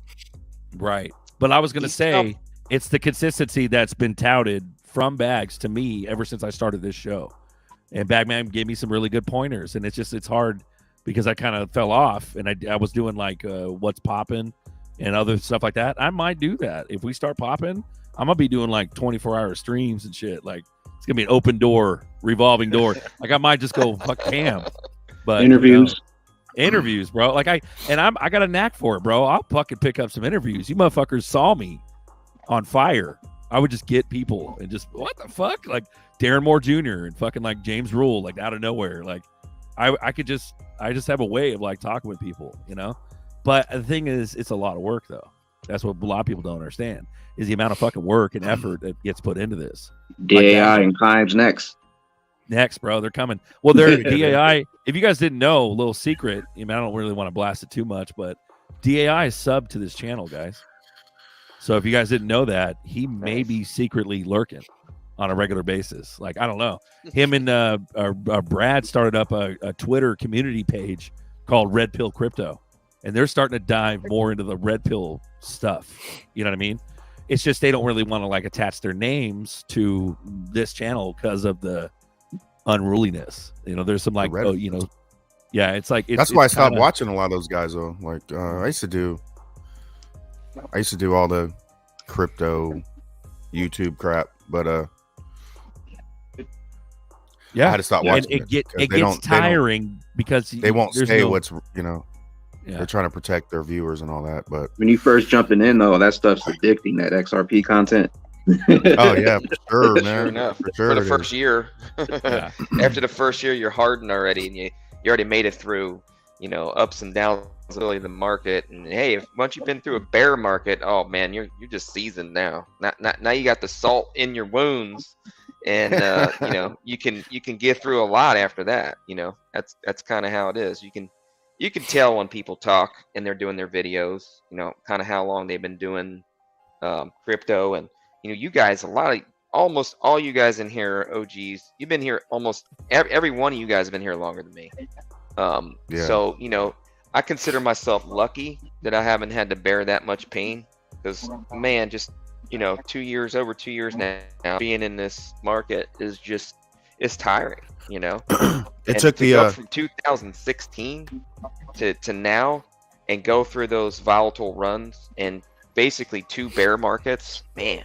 I feel for you. I'd be honestly coming in right now, not knowing anything about crypto and jumping on a live stream like I am right now, and you guys, and being here and saying, "Oh, about this XRP, what's it doing? Oh, it's in a lawsuit. Oh, it's maybe going to sell soon." Yeah, let's go. So Yeah, like those are for lucky ones to Buster. get in. Say that It again. took What's up? what'd you Sorry, say? I was gonna say for Buster, like for you to go in, see the bull run and not sell, like I would have been like, fuck crypto. I've been like, fuck it, I don't want to do this. Like No, it took that 2017 that run. I think I had one full Bitcoin. I got in buying a full Bitcoin. It was like $4,000. I had one Bitcoin, 7,000 XRP, 7,000 Cardano, 7,000 XLM, and at that point it was like, those were like, I think XRP was like 15 cents. So I was 6,000 in. I went from 6,000 to 70,000 in like 3 weeks, and then I don't know, January 2018, boop, right back down to 6,000. And then, I was like, oh shit. But it took that I was like, okay, I got time now. And then that made me take it seriously. Like if it would just stayed up, I wouldn't have took crypto as serious. But by it dropping, then I knew I had more time, and I said, dude, I got to go hard. So And when it took me waiting seeing now- that. Dude, I did the work. I'm just waiting. I'm patient, man. I'm not even tripping about it. It's gonna happen. So you really believe it's gonna happen? That's Fuck yeah, it's gonna good- happen. Good point. Yeah. Yeah, it has to happen. It's There's no happening, fucking way. fellas. It's I love happening. the flip floppiness. It's so hard because you doubt yourself, and then you're like, oh fuck, and like I love it because vlogs is so surface level with it. Are we Look, really there's gonna night go? sometime. Are we really gonna go? It's gonna happen. I didn't have an experience like Buster, but because I got in 18, but when it didn't happen going into 19, I was like, oh crap, I got time. And I started plotting and planning like, okay, if XRP is gonna be my main holding, what else can I get into that might be a longer play? So I'll always be in this, for the next 10, 12 years. So heck yeah. People don't understand, like 2017 XRP was a quarter, and it went from, I think it went up to 50 cents. Like I think by Thanksgiving it was like 50-ish, and then when it took off, it went from 50 to 385 in like a 2-week period. People don't understand how fast it happens until they're in it. XRP could be $50. I could tell these people they could have $1,000 right now and put in XRP and be good. They're gonna come to me like, it could be $50. I just bought 5 XRP, Uncle Buster. You know what I'm saying? It's like, why didn't you get $1,000 anytime and put it in there? Like, there's people that can't get $1,000 together or $500 right now. If they know you, they're gonna be coming at you with like, I just refinanced my house. I got $100,000. What's next? You know, you're like, you didn't need $100,000. You only needed $500, $1,000. So it's gonna happen. You're like a built-in financial advisor at that point. Yeah. What do I do next? What do I even do when next? when I went to Vegas, like you know, I met $500. Vegas. I met Bags, Tails, Lady E, Tony Bags, Randy B, Bullish Charles, and people they're like, "Oh, how much did you win?" I didn't go to Vegas to gamble. You know, I walk all over Sacramento, try to find someone that knows crypto like me. You're not going to run into people, right? You're not going to run into to anybody. Fuck no. No one. And I was a vendor, so I'm in and out of knows stores. People would come up to me. Everybody wants information from me, but there was nowhere for me to go. You know, so that's why I went to Vegas. I recently bumped into. Just gonna say one thing. I recently bumped into somebody in my town wearing an XRP T-shirt out in the public in a bar recently. So when you say that, I was like, when I saw that, I was like, I had to talk to this guy, of course. You know, Fuck I yeah, I wasn't would've gonna talked to him. like, what's your story? Come to find out, he had invested early, got out, been out of the market for a while, and once I told him about like literally what has happened recently, somebody's talking. I mean, the guy was like, "Oh, I need to get back in." That's all I needed to hear. I was like, "Yeah." So that was why we bumped into each other. You know, the people are kind of aligning with other people of similar interests lately, and the shift to, you know, focus on what's really important, I think, is really happening faster and faster right now. So it's really exciting to see these things when you do see them, you know, because we do get discouraged quite often over time. But me personally, I believe I've already seen the finish line. So that's what keeps me going. You know, how long is the finish line going to take? That's the real question. That's where the frustration comes in for me. But I know that this is going to happen without a shadow of a doubt. I have no doubt there. Like I said, it's just the timeline to get there. No pap.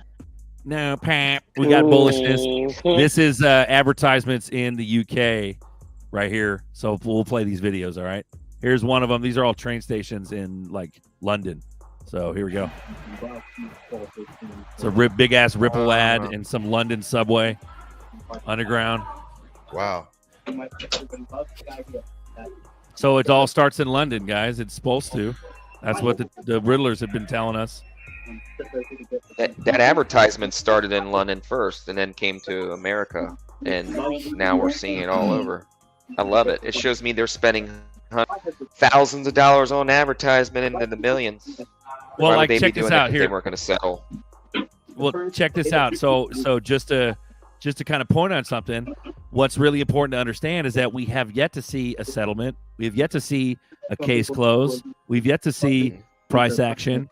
But why the fuck are they advertising like crazy if they're not going to be something? Why would they wouldn't even waste a dime? Like, you know what I mean? Because they got that fat dash. They wouldn't do that for sure. Right.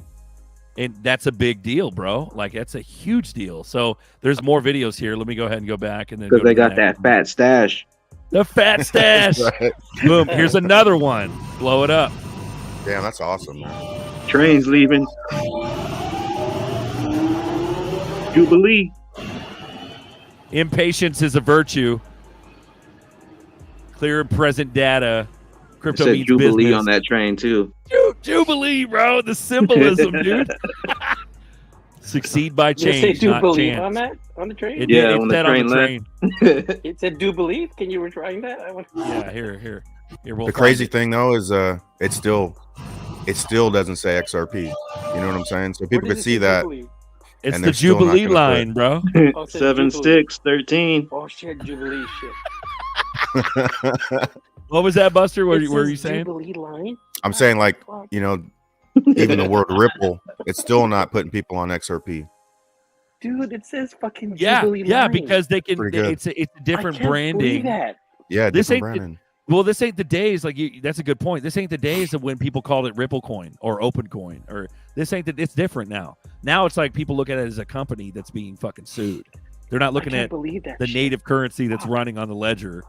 I mean, everyone talks about the lawsuit, heartbeat. honestly, Coinbase relist and XRP will fucking make a run of $10 on just a Coinbase relist. Fuck the lawsuit.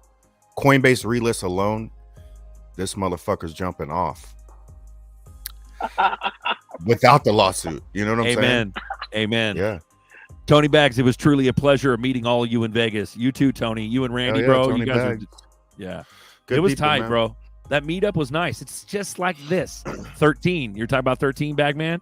It's 13 viewers right now, bro. It's a small. This is a small cookie. This is a small cookie, and it's super exclusive.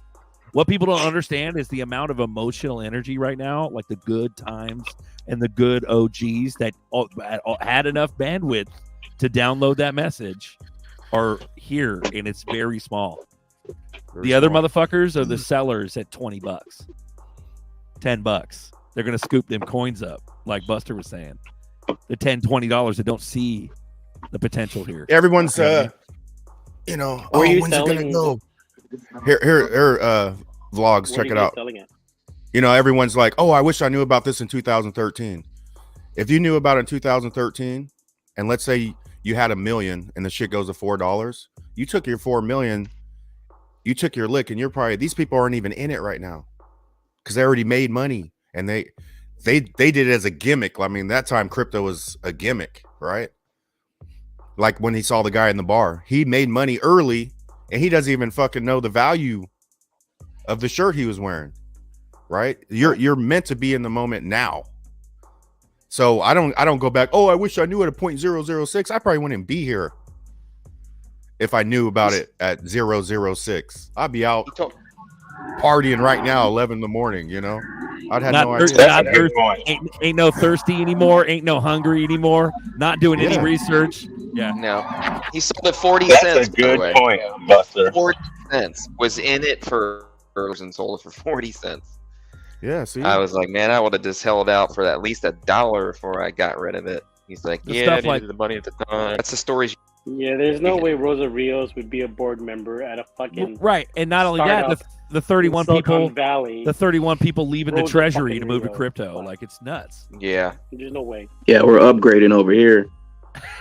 with the fire Klima token. Yeah, we got Crypto nice thing Tails. is- Vegas was dope. Yeah, dude. Tails, gotta- you're a dope ass dude. You're a nice guy, bro. I dig you, bro. You're a good dude. Yeah. I won't tell anyone. I promise. Don't say that. You're a hardened rapper. You're a hardened thug. Yeah, he's a sweetheart, bro. Tails, man, Yeah. dude. Tails is a He's good dude. Yeah, and he raps like a motherfucker too. In person, ain't no He does. skipping, ain't no hesitation.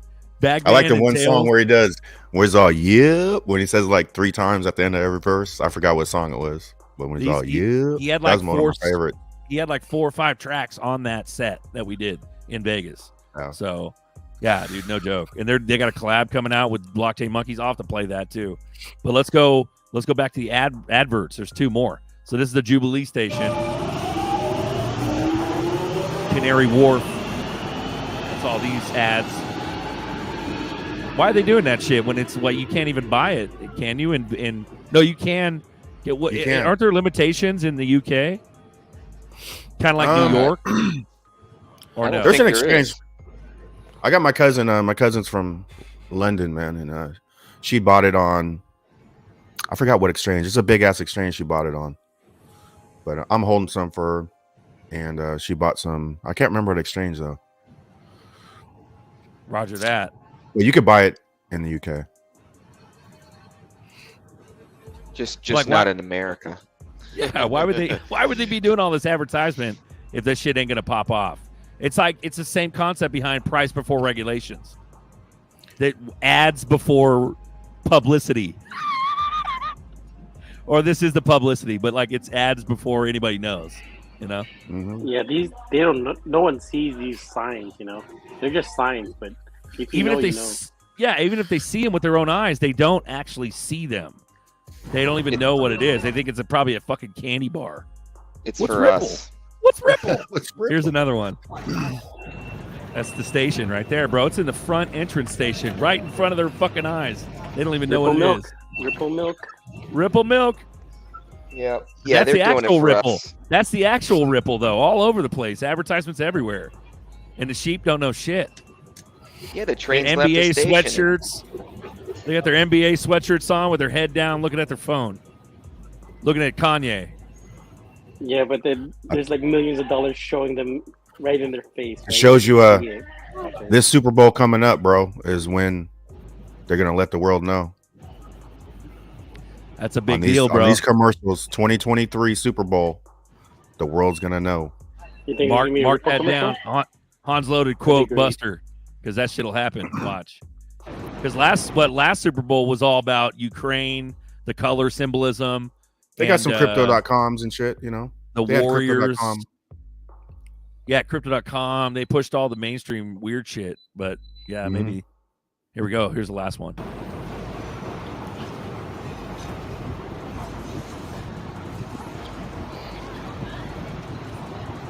JP Morgan building right next to the Canary Wharf station with all the adverts. Ripple. Damn, that's crazy. Don't predict. Crypto means business. No Bitcoin or ETH. No, bro. This is Subway. There's no trash in a Subway. Dude, that entire station is literally all Ripple ads. That's so crazy. It's not just And one all these fucking ad. dumbasses walking right by it, like do. I gotta Yeah. catch my train. Oh, that's funny, dude. You know how the elite always are going to do before they do it, like in TV commercials and movies and The Simpsons and stuff like that. I believe this is their way of doing it. And also to tell us, hey, the train has already left the station. You guys heard it before, but we're going to put it out to you. In a station. Really clear. Literally. Yes, exactly. In a That's literal my take. train station. Because they could have said Ripple and XRP, utilizing the automaticity of XRP, but you don't see it anywhere. It's Nope. not for the sheeple. It's not for anybody but the chosen, really. I mean, I think they're not going to let us keep buying this crypto, though. I think it's going to go away pretty soon where the masses cannot buy it. I mean, I haven't been able to in the first place, but I think it's going to, after the regulations get much harder. I love the my stats. take. What do you guys think about that? I love it. I love the stats. Moneybags Not Bob. He's putting out the stats. 28 SEC officials have left and moved to public service and crypto firms. Then he goes 200 government officials moved to public service and crypto firms, 28 from the SEC. So it's like, we know, man. We've been watching, you know? But I'm sorry, Alan. So you were saying, what do we think about the, what do you mean? I think you'll always be able to buy it. Oh, Why? how much longer? Well, that's my question. Because why are they buying it up now? My thought is, this settlement, it potentially could become a note, like DIA said, and several others. And I'm kind of leaning toward that way because, if they've drugged this on for so long, right, and regulations got to come in and wipe out 99% of the cryptos, how's that going to happen if Ripple's wide open for the public to buy it? How's it going to be an asset that solves all the world liquidity if we got retail investors holding it and not wanting to give it back? And these banks and institutions got to buy it back for just crazy high prices in the future if you keep it in the retail hands. I just don't that. And how are you going to get rid of all the retail people that own XRP if you're trying to push a central bank digital currency? How in the hell are they going to? Why would they give that up to take a central bank digital currency? These are just my thoughts. That's why I think believe that it's a buyback. I think we're going to go on a nice run. They can't get it back, but $100 XRP, they're getting a shit ton back. That's what I mean. Yeah, I think it's going to be multiple moons and then straight up buyback. And I think it's coming pretty soon. Nerdy's on screen. What's up, pimp? Yo, what's up, bros? How you guys doing? What up, man? Good. man. Happy Sunday. Man. Happy coffee time. Number 40, guys. 14 viewers. We love you. Bro, I stayed up way too long learning about stuff that was so fucking boring, bro. I learned about over leveraging. I learned about what the banks were doing. I watched so many videos. I know exactly what's happening. And to put it to the short term, these banks are so over leveraged, bro. There is no liquidity, and they're holding a big sack of shit with nowhere to dump it, and nobody wants it. Right? Well, they're gonna, So what's gonna happen? What's gonna happen, Nerdy? What's going to happen distribution. is that it has to go somewhere. Somebody's going to have to buy it, so they have to make it valuable somehow. That's just it. When you add it as a note, it's instant transferring of debt from country to country, frictionless, pennies on the dollar. Like the debt right now, if a bank wants to send it to another bank cross borders and take care of these 100,000 houses that foreclose in the near future, you know what I'm saying? That's through the network how it is. And then look at the markets collapsing right now, right in front of us. How in the hell are they gonna keep paying high fees to Shout out to Crypto OG. Crypto OG lottery. They're gonna start transferring that. Crypto OG lottery tickets on the ground and motherfuckers don't even know it. Yeah, Dorf exactly. They didn't get the download. Exactly. Sorry. Go ahead, nerd. Sorry. What people don't understand was like China's GDP was 70% real estate. Do you understand that? The China's GDP was 70% real estate. That's absolutely insane. And you know who bought up all that debt? You know who bought up all those bonds? We did. You know who's buying up all? Wasn't like Evan True or Evan Rude? Wasn't it the first Evergrande? BlackRock. That was the China developer, right? Yeah, and you know who's buying up? You know who's doing the same thing again? America. With who? With Europe. We're buying up all their bonds. Oh, give me all your mortgages. Do people not understand that? Is when countries are buying your bonds, we're buying your house, bro. We're buying your land. We're buying everything you own. That mortgage that you're still paying, that it's not full and paid yet, you don't own it yet. Do you not get that? You don't own that yet. The bank still owns that, and the bank has been over leveraging your house, just like they've been over leveraging your dollars. Now the dollar, what they're basing it off of, has no value. Now it needs liquidity because we're in a liquidity crisis. The only way to do this is to tokenize this, have XRP. You need to have some way to trade all of this shit in order to give it value. If it's just sitting there doing nothing, we need a reset, and that's what people are saying. We need a reset. We need a reset. But you know why? You know what's going to happen? The same thing all over again. The same thing that they did in 2008 with regular Joe Smo giving out these stupid freaking super high risky loans. Well, it's the same thing they're doing now with corporations. The same way how the housing market fall is now the same way how corporations are going to fall. It's the repeat cycle over and over and over and over again. The only way to escape from this is for everything to just collapse. And then they're all showing their new system, which is, we all know what it is. The Phoenix. Exactly. Doge. Right. Yeah, what the fuck? Like, that guy makes a monumental step forward and buys Twitter and then keeps shilling Doge.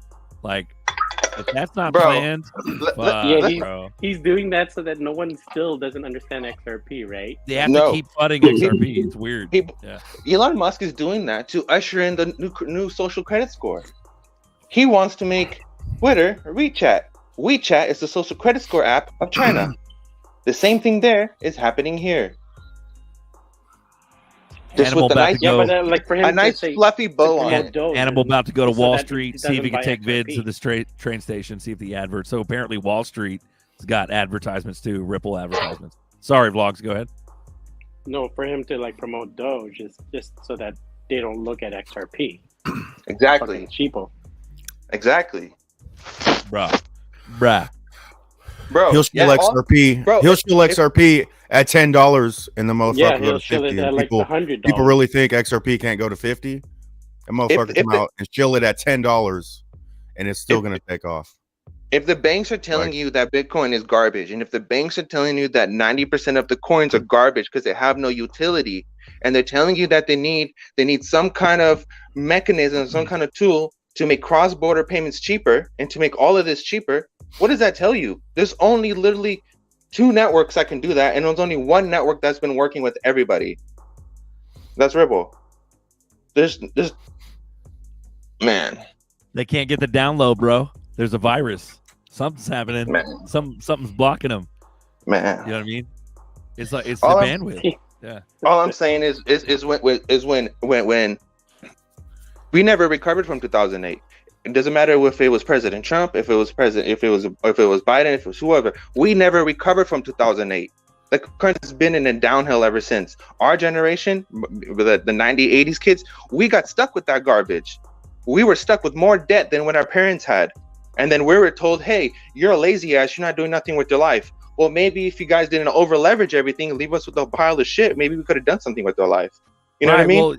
Well, ever since I've been a, working age, like, 17, 18, stuff like that, it's been, that was the, that was what, 9/11 era, 9/11 Yep. era, and it just started going downhill from there. But it was already downhill. Like I remember I was working for the grocery business. I was working for Safeway, and I was making grip, dude. I was like, Yeah. at the time, 20, 22 bucks an hour, 23 bucks an hour. That was the equivalent of like what, 35 now? You know what I'm 40 saying? bucks. 40 bucks an hour. It was grip, bro. I was making grip. Yeah, you're making I threw freight. I was a journeyman clerk for the grocery business. And because of that, like even then, man, I would squander a lot. I'd go out to eat a lot, stuff like that. But even then, man, you could barely afford an apartment on that shit. You know what I mean? Yeah. And now it's like 10x hard as worse. It's fucking retarded. It is retarded, and everyone's over here. Oh well, my bank account looks fine. The reason why you have more money, dumbass, is because they needed to print so much, and it's worthless. It's like, for example, what happened in Zimbabwe, how they printed that $1 trillion notes, 5, 10, 6, whatever $1 trillion notes. You think all those people didn't have a bunch of money in their bank account? The numbers don't mean nothing if it's not backed by nothing. You can put as many numbers as you want on the screen; they don't mean shit. That's why we're going through all of this stuff. I almost bought a box of cereal. I was like, $6.99 for a box of cereal. I was like, you gotta be kidding me. I was And like, that's the I don't want generic cereal shit, that too. bad. Yeah, it's That's like the generic shit. it's ridiculous how much shit is, man. I was like, Tostios. and that's what happens when you print hella money. It's like that's exactly everything in Safeway's $5. Everything. Yeah. Don't pick up like salami, $10. Frosted corn. Bacon, a big old thing of bacon, $22. You're like, $22, and that's the decent $22. shit. Yeah, for the good big 3-pound bacon. It's like $22. Bro, I'm a lamb guy. I love lamb, like rack of lamb and stuff. It's so delicious, bro. I was paying normally like what, $20, whatever, rack of lamb is cool, it's whatever, it's normal. Now it's like $30-$40. I'm like, bro, I'm not that hungry. It's good. I'll eat some chicken. You scale it up, and that's everything. It's oh my God. double. Yeah, if I'll not eat more. some pig. Bro, You're not aunt gonna just eat came my over. pigs. My aunt just came over from Seattle, and she was telling me that she bought a slice of cake from one of the airport stores for $10, bro. Can you imagine a slice of cake, a little slice, itty bitty piece of cheesecake for $10? God damn. Yeah. We're in a holding pattern. We're in like this obviously is not going to fucking work. We're all just like, what the fuck are we doing? Like, that's what we're chilling on. Something's got to give. Something's Right? got to give. At some moment, at some given point in time, this shit's gonna fall. The volcano's gonna explode. All this has to come tumbling down because we've been on this life support since 2008, since 2007, and even before then. We're dead. We're basically like the country is dead, and everyone's telling they're telling everybody that everything is fine, and they're like, hey, we'll just borrow money from ourselves and create liquidity, and everything's gonna be good, and everyone's like, yeah, okay, that makes sense. My goodness. Bro. Okay, so Love Live Heal, Lady E, guys. You gotta shout her out. It's her birthday today. I mean, I'm not sure if it's exactly today, but she's got a live stream coming up this evening at not this evening, but afternoon at 4 p.m. guys. And so she'll be having a live stream on her channel. So go check that out. I believe she's on screen. Boom. Lady E, what's up? How you doing? Happy birthday, Lady E. Happy birthday to you. What's up? Is it your birthday? Thank you, guys. Saying happy birthday right now. Yesterday. It was my birthday Yesterday. yesterday. Yeah, I was gonna do it yesterday, but I just decided to do something, and then today I'll just celebrate with you guys. Yeah, so we have a Q&A. You're doing a live stream tonight, right, Lady E? Yeah. Okay. I'm going So- to Lake Meadow, so hopefully my thing is gonna work. my Wi-Fi there. I mean, it works last time when I was in the live chat. So hopefully it works again. Yeah. So 4 p.m. right Pacific, and then Yes. 7 p.m. Eastern, guys, tonight. So check it out. You got your Nice. Can you throw your channel link in the chat, Lady E? You have that? Yeah. Hold on a second. Beautiful, guys. So look out for that Thank link you. in the chat, and that's going to be Lady E's live stream tonight, birthday Q&A. So hopefully everything goes smooth, and I'm praying it will. It'll be good. Yeah. Well, So don't if miss not, it, I guys. can go home and I'll make it happen though. Yeah. Happy I'll make birthday, it Lady happen. E. Rain or shine, wind or Yeah. storm or whatever. We got the crypto girls in the chat. Monica, boom. Great. Got some things finally rolling in my favorite. Yeah. So Monica, you guys met Monica in that was a bartender in Vegas. So she's a beautiful woman. She's got some cool stuff coming up, and I'm very proud of her. So there you go, guys. Got some great things finally rolling in my favor. So that's beautiful. So more to come, But she also says, to be fair, the airport has always been super expensive.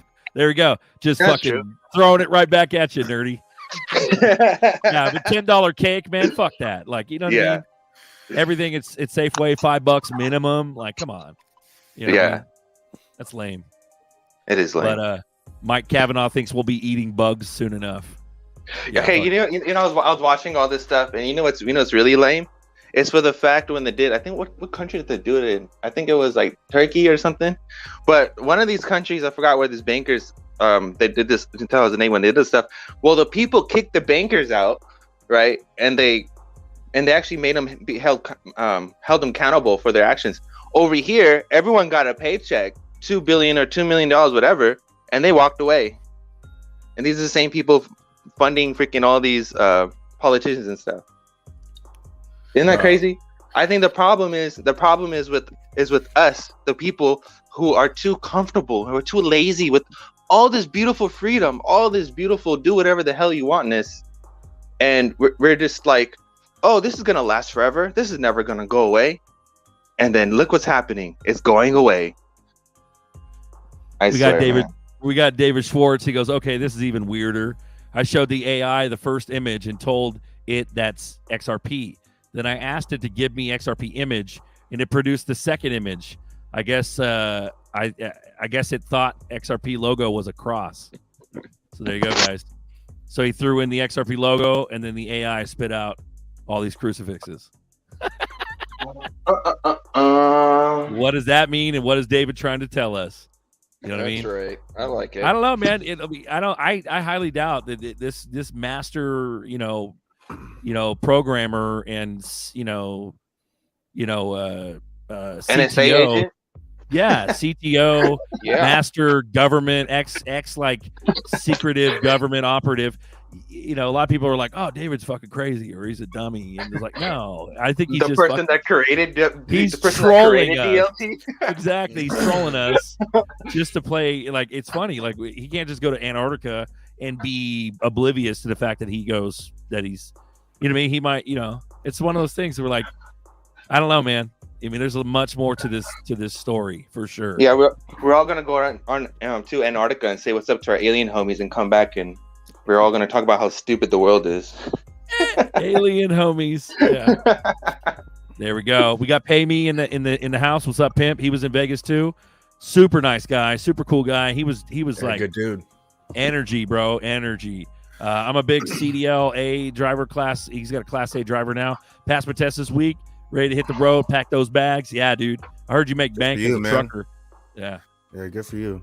That's good. So you got to make some bank, stack some bags. That's good. Yeah. Yes, dear. Thanks for the love, Berserker, for sure. And there'll be more to come. So sweet. Yeah. So if you guys don't know, Monica actually is a world-class like caterer, and she knows her food, and she does really well. She has a YouTube channel with some videos on it. It's called So Good Catering. So go check out So Good Catering on YouTube, guys. It is at its infancy as far as the social media, because she rocks her local area really well with, like, she gets plenty of business from them. So the social media was never needed. So recently there's been some cool videos put up, but check out So Good Catering, guys, on YouTube. So there'll be some new videos eventually. Lady E's back in, trying to grab that bandwidth. I love it. I'll be like that in my own stream later. Like, oh my gosh, I lost everyone. Tony Bag says 1,000 years from now, XRP will be in the Bible. Bro, The I new don't doubt King, it. the new King Schwartz version of the Bible. For real. King Schwartz. Yeah, beautiful. So how we doing, guys? We're going on 2 hours, 14 minutes. We got 18 viewers. Happy coffee time number 40. I think I ran out of coffee like 20 minutes ago. Make some more. I got a sip. Yeah. You know, so we're kicking it here. Sorry, go ahead, Nerdy. Where I'm at right now is we're like, honestly, we come on this thing and we talk about the same thing all the time, but it's like the things that we talk about is the same thing that globalists are talking about. It's the same conversations. Yeah. And at this point, it's just like I'm just waiting for everything to happen. The trains left the station. We told people whoever we can tell. We try to help people who we can help. We try to inform people who we can inform. Whoever took the bite, they took the bite. Whoever didn't, they didn't. But when this wealth gap starts and this 24-hour market comes into play, it's a wrap, bro. It's a wrap. A wrap. We'll be so freaking wealthy. It will have been worth all the criticism. All of people are gonna watch our videos and be like, "Dang, those guys were onto something." Yep. We got hundreds of hours of video. Yeah, hundreds of hours. This is Blue Crew from the future. Yeah, we were right. Yeah, put that in your pipe and smoke it. We told you so. so. Be the ones that they're gonna. You're gonna be look talking to about like for the $100 advice. XRP. Who do you believe? They're gonna be the. Yeah, we're gonna be the ones that look to for advice because we put the time in and we were here for the community and we all supported each other throughout the hard times, the bear market. A lot of these guys are gonna jump in and girls are gonna jump in when we're in a bull market and be all excited and everything and start seeing these dips and freak out and be like, what the heck's going on? And it's like the OGs like us, they're going to be here saying, okay, hang on. Don't freak out. Don't panic. Don't sell your whole future away, just because you got somebody sent you an email that, hey, you might not want to, invest in this particular thing. And, we're setting the stage is my point I'm trying to make. So yeah, I'm just excited to be here and be a part of it and get here early so that I can really help some people, because for sure. The people that don't get helped, they're going to be missing out and they're just going to be another hand sticking their hand out. And I'm trying to tell the masses, man, so there's less hands, in front of me, asking for help because I'm going to feel bad and, want to help them. So, yeah. Anyway. I'm glad to meet all you guys, to be honest, because like when you're by yourself and you're digging up all this stuff and you're looking up all these documents and you're spending time listening to all these interviews, you're like, oh damn, I figured something out. But little do you know, there's a whole group of you that figured all the same thing out, maybe at different times, but you guys figured it out. You know what I mean? I think that's pretty cool. Is that our intellect brought us together? That's pretty dope. Well said, bro. And that's that's what I was getting at, because I was praying for something like this. Like the first year I was in crypto was stressful, made some bad decisions, didn't make too many bad decisions, but it was like I didn't have that community that I felt like I was a part of, and going through hard times I can lean on others and like, hey, what do you think about this? I'm struggling with this thought, what I'm struggling with this decision I'm making, switching this coin for that, and oh no, you don't want to do that, it's getting ready to go up, Mm-hmm. really helped, just really helped. Yeah. It made my life a lot better, to know that there's a community of people out there that are like-minded and I can talk to on a weekly basis. So I look forward to these live streams, not to puff myself up. I'm worthless in my opinion as far as that goes. Try to do anything to puff myself up. I try to bring whatever I can because I know you guys are giving it to me. You goes back to lifting me up. It's all power of attention. It's we're all like lifting each other up. Earlier, They're talking about Twitter stealing data. No, it's not only stealing data, it's stealing your attention. Everything's stealing your attention. So stay focused and it'll pay off. Yeah. And I think that's like one thing I learned about being like the whole like quote unquote MAGA movement and being this cute person. And then because I was believing Anonymous way before any other stuff. And I was believing Anonymous when they hacked TV stations, and then Hillary took them down, and then that was the end of Anonymous, and they were turned into, you know, against us. But I knew about all this stuff way before, and I've been telling people about this very long time.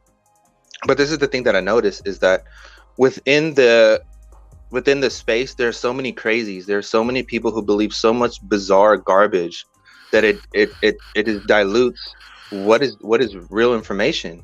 And I think that actually opened my eyes to think that, hey, you are doing your research and you found out all this information, yet you're focused on this one little thing, but you're not looking at the bigger picture. Everyone is so focused on all the child stuff and all of that stuff. I mean, I understand, like, yeah, that's horrible. But look at other stuff, the money and what they did, and how they took over countries and manipulated them, and all this regime change and all this other stuff. Like, look at that stuff.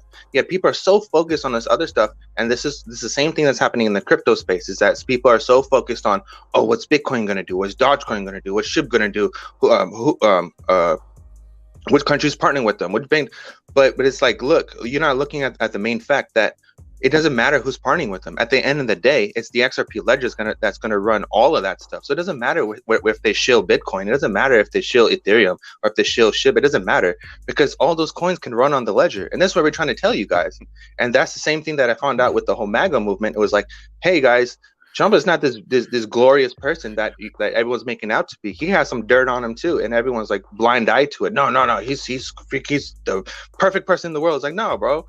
Everyone is dirty. Everyone has dirt on them. Everyone has baggage. But if you're not going to decipher truth, like reality from truth, and you're just going to live in this illusion that everyone is okay, and the person that you idolize and the person that you're in this tribal with, that, you know, I'm only going to promote this person can't do bad. That's the toxicity. That's the toxicity in the space, and that's the toxicity that's happening in any space. And everyone is that no one is stepping back. Everyone is saying, hey, it's raining outside. Then some other one comes and says, no, it's not. But no one has a brain set to go look outside the window themselves and say, hey, look what. It's not raining. Both of you guys are wrong. You know what I mean? Nobody has that.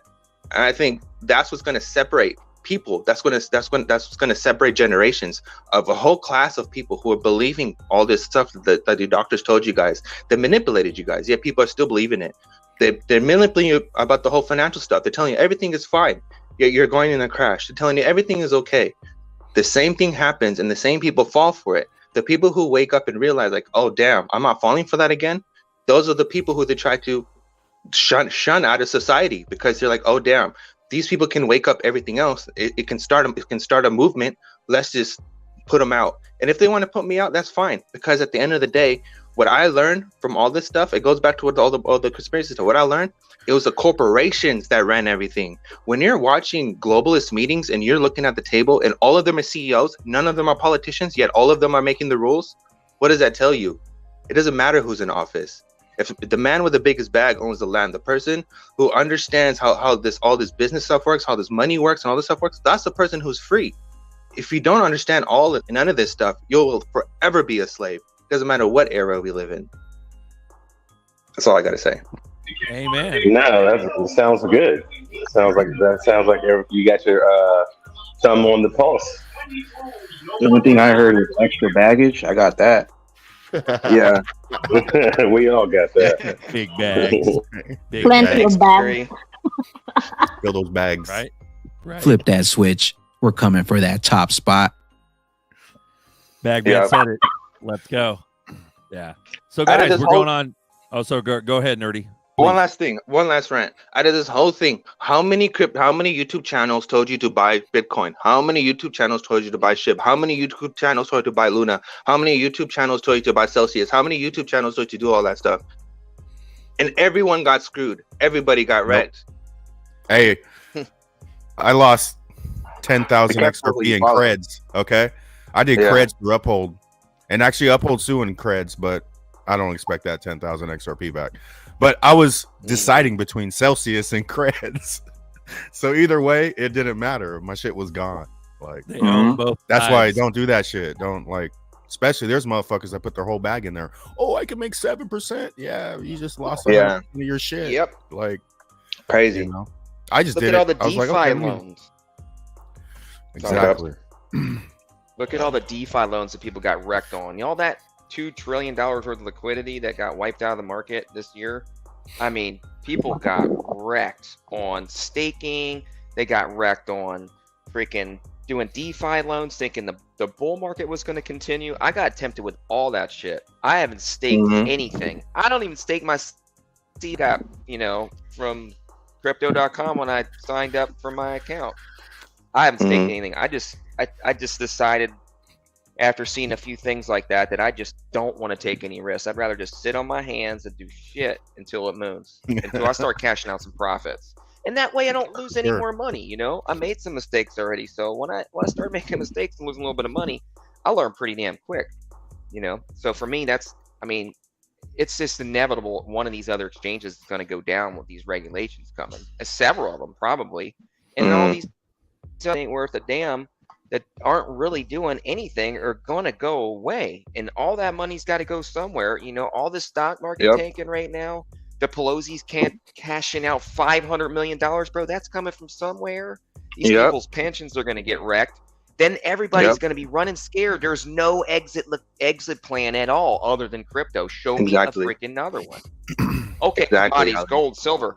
They're manipulating the market so bad right now, gold, silver, but yet you got a premium so high, so they don't want you to price. It's like I'm trying to wake people up. I've been trying to tell people every day, but it's like you get kind of sick of it. But at the same time, I'm still doing it, guys, because you know what? The mistakes are part of the education. Like, nothing's free. Like, I made mistakes because I had to learn. Yeah. So, I mean, if XRP is ever $2,500, I can make a video on how much XRP I lost, and that shit would go viral. They'd be like, "Damn, I go bust our lost fucking," But well, Payme's talking about Payme lost his shit. He's putting his bag that he lost on blast right there. 43. That's a shit ton of XRP. You know what I mean? That is. That's fucking crazy. Nexo. That's that hurt. He keeps going though. Back. That's the thing. He keeps going. Yeah. He got his Class A license too. That's a big deal. So I fucked up big time over leverage myself, and the Luna crash destroyed me. Yeah. So I mean, it's those lessons you learn, and it's kind of like that thing I was talking about in the beginning of the show. I saw some short about some guy saying if you don't level up all your other things going on, like once you get rich, if you don't level up all your other shit, your experience, your knowledge, your partnerships, your relationships, your everything. If you don't level it up, you piss it away. But but my point was at the time is you'll make sure you're taken care of. At least you should. If you have one iota of a brain cell, at least buy a house or two that you'll never get rid of. But right on. Yep. So pay me an XRP. I got my Atomic wallet hacked 2 years ago, and I lost 40,000 XRP, 25,000 algo, and 50,000 HBAR, bro. So, damn, it happens. Damn. And beat that experience. Hey, I'm with them. No, you win. I don't know. You win. That's he wins. Damn, bro. I meant like pennies though. You bought those XRPs at probably 2 cents or 12 cents. No, you're trying to bias, you're trying to justify it. No, it was a no. That still makes it worse. Yeah, it's horrible. Yeah, I'm not gonna deny. It's Sorry, fucking horrible. And at that point, that was on the run up to $2, and damn, that was 120. That was 120 grand. Those three items. So that got locked out when the bull market was happening. That I tried to cash out my XRP, some XRP, and my transaction got stuck. And then I went through a link when I tried to restore my wallet. Ouch. And just basically gave it away. But the guy that stole it, he waited for the transaction. So my this is ETH, right? Because I switched. I put in ETH, so it got stuck. You know how Ethereum sucks ass. It was stuck for 7 days. Once it got unstuck, then the guy stole that whole wallet. but he literally Wow. waited, you know. And then I also had Zilica in there, but luckily my Zilica was I was what is it called, Aaron? Or BRZRKR? We were my Zilica, I was making money on it, staking it. So Yeah, it was staking locked it, up for 2 yeah. weeks. Yeah. It takes like 2 weeks because you got to wait for the block to end. And then I was racing him to get my ZIL back. So I kept the wallet, and I was like, I just kept looking every day for the Zilica, and it was in there, and I sent it to BitTrue. So I saved my ZIL. But yeah, the rest of that wallet, and I felt like I was going to throw up, you know, when my Atomic wallet updated, it's all 0, 0, 0. I was like, oh shit. Damn. But but you I kept would've going. freaked out. You kept going, and you're still here. You know, the Oh, yeah, dude. perseverance. Yeah. I got more dude, XRP that's than a I've hard never had. story. But yeah, shit happens. So That's a tough story. Come back. any newbies watching, don't fucking click links. Go to the original website. Mhm. Go to original website, man. I was just rushing because I was just in a rush. You didn't have ledgers back then, right? Well, you did, right? We had West- treasures. Treasures. Atomic wallet was no. like my I use the wallet. Atomic wallet was like the wallet I use when I'm on the go and I want to make a move. So it wasn't my main wallets, but it still hurt. Think about that. That's a side wallet for Yeah, Buster. yeah, like yeah. you know, this ain't no. I'm gonna say it again. I used to say it a lot, but this ain't no penny any bullshit. We got 19 people watching, but they don't realize the fucking OGs in this channel that have been stacking for years. You know what I mean? Hey, that's It's a big deal. that's the reason. That's the reason why I paid for the freaking the Zum card, the Tangent card for Zum. That's the reason why I paid for it, because I was like, if I'm gonna have some funds in my Zum wallet, I don't want that stuff to be secure. So it was a little bit, but I think it was worth it. I think more wallets or apps to have that. They need to have more Tantrum cards, because what other security that you have? Yeah, it doesn't have a screen, and that sucks, but it's better than nothing. Yeah. Pay me goes. I agree. One thing for sure is no going back. All I can do is start over. No losses, only lessons. I shed real tears. Now all I feel is motivation. I lost my alignment when I took out that loan. Yeah, he knows. And that's real shit. I mean, that's not. Damn, and a billionaire was born. Stories. Yeah. It's not A just billionaire stories. beast was born. And that's a huge why- lesson. That means when the real Yeah. money comes in and we're balling out of control, you're going to think twice about dumping Hell yeah. $2 million into the next Doge. You know what I mean? You're going to yeah. really think about it. Yeah. But yeah, guys. Yeah. All these Yep, we experiences make people smarter. You know what I mean? And think Yep. about it this way. I know it sucks to lose money, because I've lost some money too, but I'll put it this way. It's easier to lose $100 or $1,000 than it is to use hundreds of thousands and millions of dollars. That would have hurt so much more. It would have hurt so much more. So it sucks. I feel for you guys. That freaking sucks. It's horrible, but there's got to be some, try to have some kind of upside to it. There isn't one, but at least you didn't lose as much as the coins didn't evaluate. Because I have coins stuck on the Ethereum network that I'm just looking at. I just look at the address. I'm like, damn, stupid freaking Ethereum. But it's like, couple bucks, whatever. Yeah. We got Still Blockchain sucks, Backer. Blockchain Backer making an ad. This is for XLS 20D. That's tomorrow, guys, just like Bagman said. But he's repping his own NFT collection, which I don't blame him. And I'll go ahead and advertise it here, because Blockchain Backer's been nothing but an asset to the community. There you go. Oh, how convenient. Yeah. But anyways, Around that's, the same- but the around point the same being, time flare. yeah, XLS 20D, Flare's gonna pop. It's just all at once, And it's funny because the narrative has not changed at all in like 2, 3, 4, 5, 6 years. Yeah, and it's not around changed the- at all. All signs around the- point to XRP. Yep, around Still. the same time where we need Still. to digitize and tokenize all the debt, and we need Flare's layer cake to help us all. Bro. Yeah, we What is got it? Flare's This is Codius. like the biggest. Flare's Codius. This is the biggest Changed movie my ever. mind. I swear. What was that, Buster? I love it, dude. Yeah. And we got XLS 20D, which I don't know if Dorf bags. Dorf Bags. This is Berserker to Dorf Bags Ground Control. You still there, brother? Do you mind talking about the stuff that's going to roll out with XLS 20D? Because I know you know about it. Because I believe you'll have some projects too on there. And I don't know if you're still there, Dorf. But if anybody knows about XLS 20D, the stuff that it's going to do, it's going to activate. I'm not an expert on it, but I know it's going to completely change the tokenization of everything. It's going to change the tokenization of all of it. And that's huge. It's so huge that people don't realize what's happening tomorrow. Yeah. XLS 20D, that's on the XRP ledger. That's the what do you call it? The capability of what NFTs are going to do.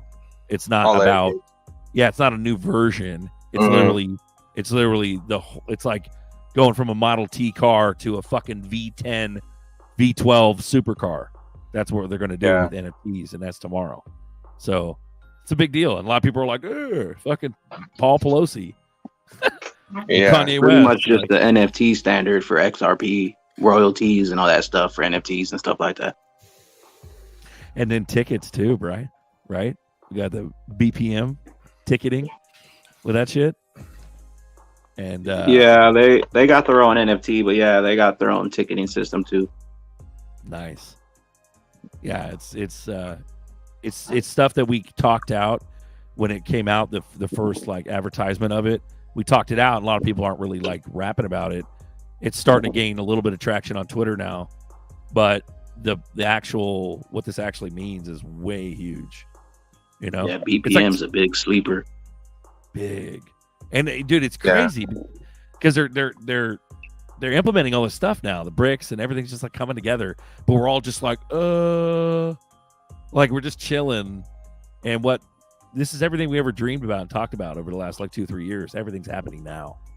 And, BPM is doing what Ticketmaster wished they would have done. I think they're working. That's the crazy thing. They're working together with Ticketmaster. Yeah, they're doing like what XRP's doing, working with them. Yeah, it's not about takeover. It's the dialectic that EC talks if they want to. Otherwise, they'll get taken over. Right. They'll get bought out. FTX, Blockfolio. Yeah. But that's the thing, though. Like the whole new era of market that we're in, the position that we're in, is the people who understand how all this stuff works. We're able to create companies, like for example, what BPM is doing, and then partnered with Ticketmaster. Their BPM is being created in a time where they're gonna last forever. Same time where JP Morgan was created in the 1929, same time when Uber was created in 2007, 2008, same time where BPM is being created in 2022. BPM is going to last for a very long time. It's going to take over. And I don't think Ticketmaster is going to last for a long time. But the thing is that I think it's so freaking amazing. It's so cool how it's a level playing field, how we normal Joe people can create freaking apps or create freaking some kind of idea to be the solution of a market. We are the bridge. We are connecting everything together, and that's so cool. That's amazing, bruh. Yeah, it's funny because we're just like, okay. I'm even like that. I'm like, yeah, sure. Not realizing that holy fuck, our whole lives are going to change in like this is short serious amount of time. Yeah, nuts, dude. And it's like, yeah, we've been waiting, and we're our human instincts and reactions are like, oh well, yeah, we've heard it all, and because it's been like finite amount of time that we're it's been an amount of time where the human psyche, especially in this society nowadays, is like the want it now, need it now time, and we've talked it out, and now it's almost like we're going through like a dopamine crash of like all the hype. It's like a dopamine crash of all the hype and all the projects and all that. But it's actually happening right now, like right in front of our fucking faces. And we're like, okay, all right. Good way of putting it. For real. Sure. Yeah. Watch it happen. Dopamine crashes for sure. It's another Twitter fad. That's how they're like doing it. They're like they're advertising it like it's another Twitter fad. Like that's how we're reacting to it. We're like, oh, ads in London. Okay. We don't realize that this shit might just pop the fuck off. And when the price goes, we're gonna be shooting almost like we shot like dope, like heroin into our veins. That's how fucking like, whoa, like that's how it's gonna be when we pop. It's gonna be nuts. Sorry, nerdy, go ahead. Just an ad on Wall Street. That's all. Nothing big. Yeah. Oh, okay. Oh, what That's about normal. Kanye? Oh, okay. Oh, inflation. We got to fight inflation for years coming up. Like, yeah, no. They're just going to wipe the whole system. Crash it, wipe it. And then the sheep will be happy because shit'll be cheap again. Yeah, I mean, that's what I think. You know what I mean? Yeah. We're going to have to crash And it first. It's gotta be. Yeah. I want to comment. Go ahead. I want to comment on Norseman bringing a V chain, bro. V chain about to take over everything. Where my V chain fam? Where my V chain fam? Oh yeah. V chain about to take over the freaking supply market, bro. V chain's gonna be transportation, freaking man. Go ahead. You already landed Walmart a while back. I think XDC's part of that too, though. XDC, yeah. But That's Vet's part of got the China. You know, they've been in the game a little longer, and they've got the partnerships with the right people. You know, where the supply is actually coming from. But when you get into the shipping with XDC, like literally the whole boat could be tracked by VeChain, and all the ships could be tracked with XDC. Like XDC is going to be huge in shipping, but I think the product on the ships is going to be VeChain. But I think the whole shipping industry is going to be XDC. Yep. Oh, I believe they're both going to be well undervalued, and they are right now well undervalued assets. And you know, we're so focused on so many other things other than what we're just now talking about, supply chain and other things of value that, you know, a lot of people aren't paying attention to. When Uncle Buster was talking about, you know, still having a Zilliqa, you know, Zilliqa's got a great use case as well. And it's awesome that you still got the bags on that. I've held Zilliqa for over 2 years and not letting it go until it does something. And Harmony too. Harmony's another one sitting on the sideline that not a lot of people talk about. I think is going to do really well. And, you know, you got to have a diversified portfolio. You know, if you just believe in XLRP and XRP alone, I think you're going to get weary and tired. But you know, you can make some money on an XLM or a V chain or HBAR or, you know, Quant and some of these other ones, and then roll those profits. It's just faster getting to where you want to go and keep you a little bit more excited along the way, along the journey. So I think that's what other people, you know, are paying attention to, and I think that's going to help some of you that are out here that haven't done that yet, maybe to do it and have a little bit better success when we do start getting these bull runs, because the meme coins are popping off like they did last year, and then you're probably going to have some of these other, you know, bigger projects start to take off, and then, you know, hopefully, I do believe it's going to be HBAR. I think HBAR is like priming up and ready to go. Everything you're naming, man. If you got any of those, I saw Quant. You got Quant, VeChain, XDC, Algo, XLM. It's all part of it. You ain't gonna be living on the street. You know what I'm saying? No. You're not gonna lose. No reason not have generational wealth for sure. Let's not forget. It's to the degree of how like greedy you are and how worried you are about it. Like, yeah. Sorry, go ahead. Here's Love Live Heals link, guys. So this is for tonight's stream at 4. Go ahead. I was gonna say, like, when we're talking about all these projects, there's gonna be so many winners. Like, people not realize we have to mention LCX as well, because LCX is going after Goldman Sachs. That's huge. That's a big deal. Loop ring, or what is that again? LCX. I don't know. Then I think it's just called LCX. But LCX is they want to become a bank, and they're working hand in hand with Quant, and all these companies like Quant, XDC, LCX, freaking Casper, all these coins, they're all working together, because people have to understand that we're moving to a one world government. We're moving to a globalization. So all these networks, they're going to work together. And that's something that people are not familiar with. They're not used to companies working together. They're not used to nations working together. So it's going to be adjustment for them. But for us who understand what the hell is going on, can you imagine all that money, bro? Because it's not just one network. So for example, it's not just XRP money that we're getting. It's money from all these other networks that we're also getting. That's insane. That's absolutely insane. If you really break it down and really think about how much money that we're actually about to truly We're truly about to make. It's crazy because it's the utility that was going to make the money, right? It's the utility, and once the utility happens, and you have, for example, who was talking? Was it Jamie Dimon or somebody was talking about? If a company sees you that has a software and they know that that software is more efficient, it's going to be better for the company, they're going to want to adopt the new software. So you know what I mean? Blockchain is here to stay. This is why people say what they say. This is why you have Rosie Rios saying what she's saying. You think she's going to say that for no reason? The lady that signs every single freaking note. Come on, bro. These people know that it's a bigger thing. It's a global market. So much money. That's crazy.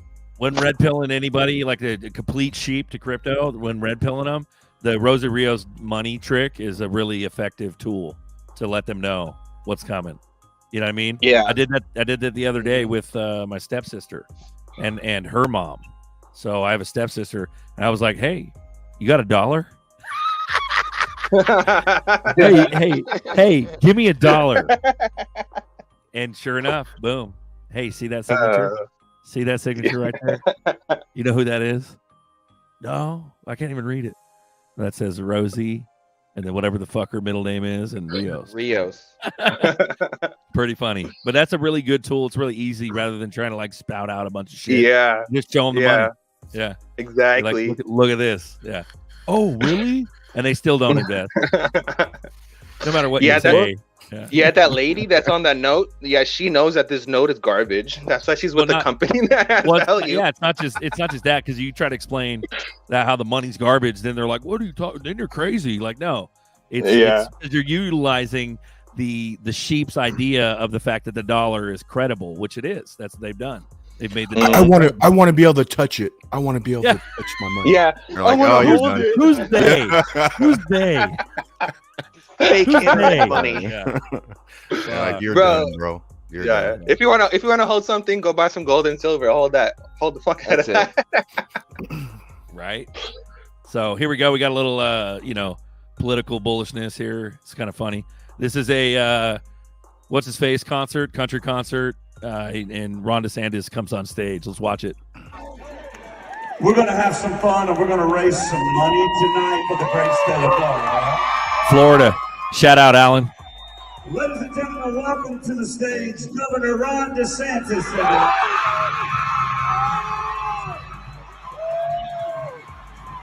Oh, we're bullish here in Florida. Luke Bryan, Ron DeSantis. Throwing out hats like Trump.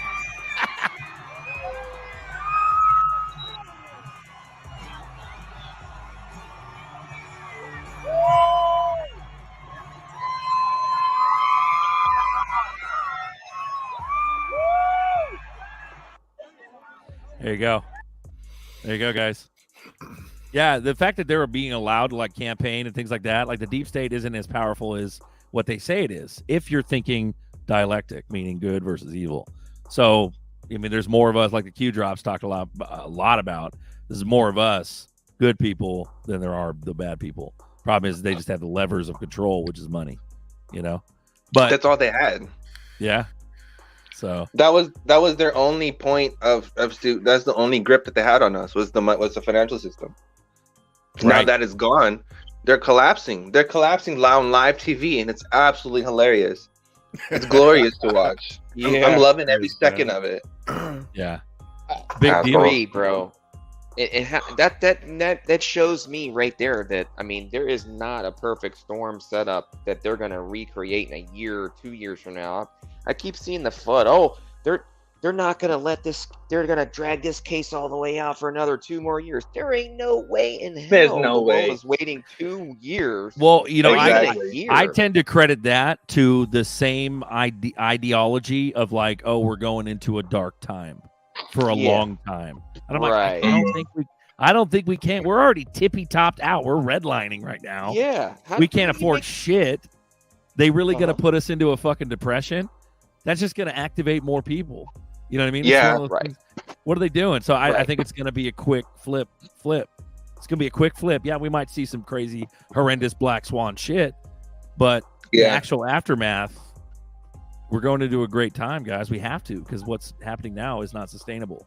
I don't think it's equivalent to the housing market crash. The housing market crash was just like a little indicator that we're fucked. Oh yeah, that was just the tip. That was a little blip. Yeah.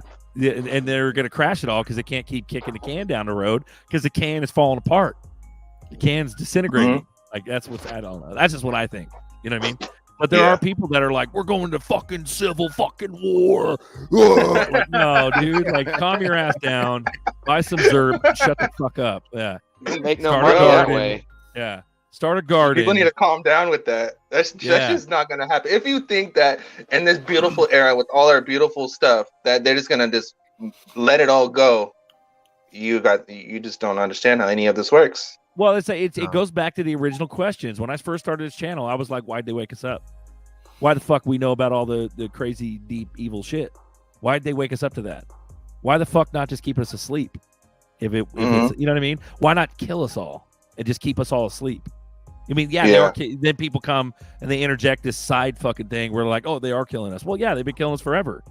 You know what I mean? It's not just the CV-19. It's been all the other jabs throughout the decades that have dwindled us, and they make money off the pharma and the chemotherapy and all that. It's super fucked up and evil. And I think we're going into an era where we fucking realize how fucked up it is, and we're going to start changing it. So the pendulum's swinging, in my opinion, in a good way. Yeah, it might be taking longer. Sorry, go ahead. You're 100% correct, and I 100% agree with you. And I think that's what I think they understand that, and they know that, hey, if these people are starting to connect the dots, we have to do something. So let's just promote this civil war so they continue fighting amongst each other, so they don't work together. And that's their biggest fear, is everyone coming together. And that's exactly what's happening, is everyone's coming together. Because what unites everybody? Money. Yeah. Well, you saw Obama trying to talk on stage. It's nothing but FJB. It's nothing but it's gradually swinging to the other side, and it's not just left versus right. It's literally swinging to freedom and truth, and that permeates and busts through all their narratives, the racial narratives, the gender narratives. It breaks through all of it. Fuck Joe Biden. Like, fuck Joe Biden, and not only that, let's go Brandon. And that shit's permeating. You know what I mean? It's becoming more and more the common sense. You know what I mean? Yeah. I mean, it's gone international. It's on the other side of the world now. Yeah. You know what I mean? The movement is moving. Remember when shit was popping off and all these all the crazy protests were happening? It's still happening overseas. Yeah. There's still massive populations doing protests. But like they're all rooting on us, and they would shit talk. Remember they would shit talk about America? Be like, wake the fuck up, you fat lazy fucking idiots. Like, wake up. You guys are the only ones that are not awake. Well, they have to keep us asleep the longest because we are the epicenter of freedom. Yeah. We're the world power. Yep. We're the fucking blueprints to freedom. We run this thing. And I know that sucks for people to it's hard to accept, but America, we run this. We run the whole damn world. Right. We have whether or not we like it or not, we have been the epicenter of like pure evil for a long time because we're like the shopping mall of the world. You know what I mean? Exactly. We're the military sector of that corporation. That's why we have embassies everywhere. Crazy, bro. Bases everywhere. Military bases everywhere. But they created that. They created the powerfulness of the United States being like the trendsetter of everything. They created, when I say they, I mean the deep state. They created that. And then, but now it's being used against them because we are the epicenter. All you gotta do is wake up the public. You wake up the public enough, and it's slowly getting more and more permeated. The narrative, the good narrative, the freedom narrative, the wake up narrative. That's becoming more and more, present in our society. Because of that, fuck, dude, there's no stopping this shit. It's only a matter of time. It's statistics, Yeah. Dwarf coin. Hella funny. Oh, that's what I was gonna say. If one thing I've been studying these people, and one thing I noticed is how they train their puppets. Notice how the Sunak guy talks, and notice how Obama used to talk. The speech pattern is the same. Now look how now then I started wondering how far back does this go. Look at how George Bush was talking First one, senior. Look how he was talking. Now look back and see how every other president was talking. It's an outline. It's a booklet of how to freaking public relations, of how to appease to the people. Exactly. Bro. This has been going on for a long time. Yeah. Since the 50s, really, since all this really started. When we went off the gold standard, it just really went to a train wreck. The corruption started getting in heavily, and seeds were started to be implanted way back in the day, and that's when the GMOs started coming out.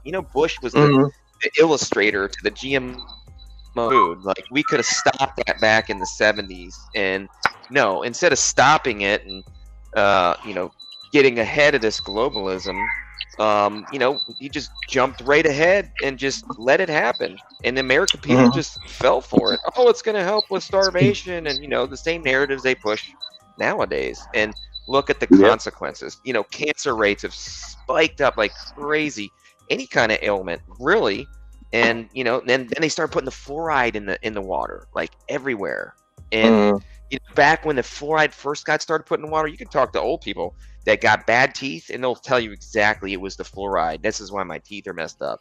Well, my mom would say shit about fluoride. She said she remembers her brother, which is my uncle, warning her about fluoride, like back in the 70s or something like that. It was days ago. And when she started having kids, and that's how long people have known or been hip to that poison. You know what I mean? It's crazy. Sorry, go ahead. Please go ahead. And before that, it was DDT.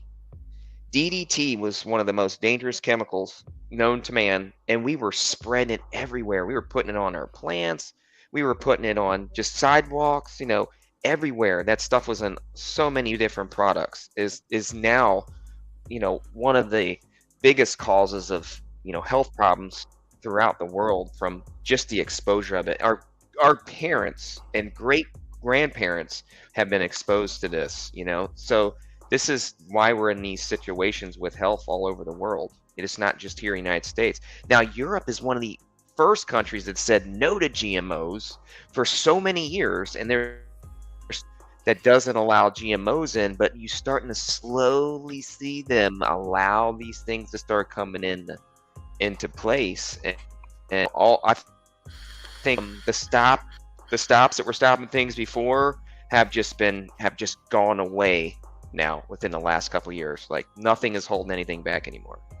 That's why I believe our consciousness is being enlightened in probably the last 10 years, and people are becoming more, instead of focusing on TV like Buster was saying. I stopped watching TV like 5 years ago, and I just realized that I need to stop wasting my time. I need to use my brain and educate myself and learn about things, or I'm just gonna be stuck in the same paradigm that I've been in like everybody else. I got out of the clouds, and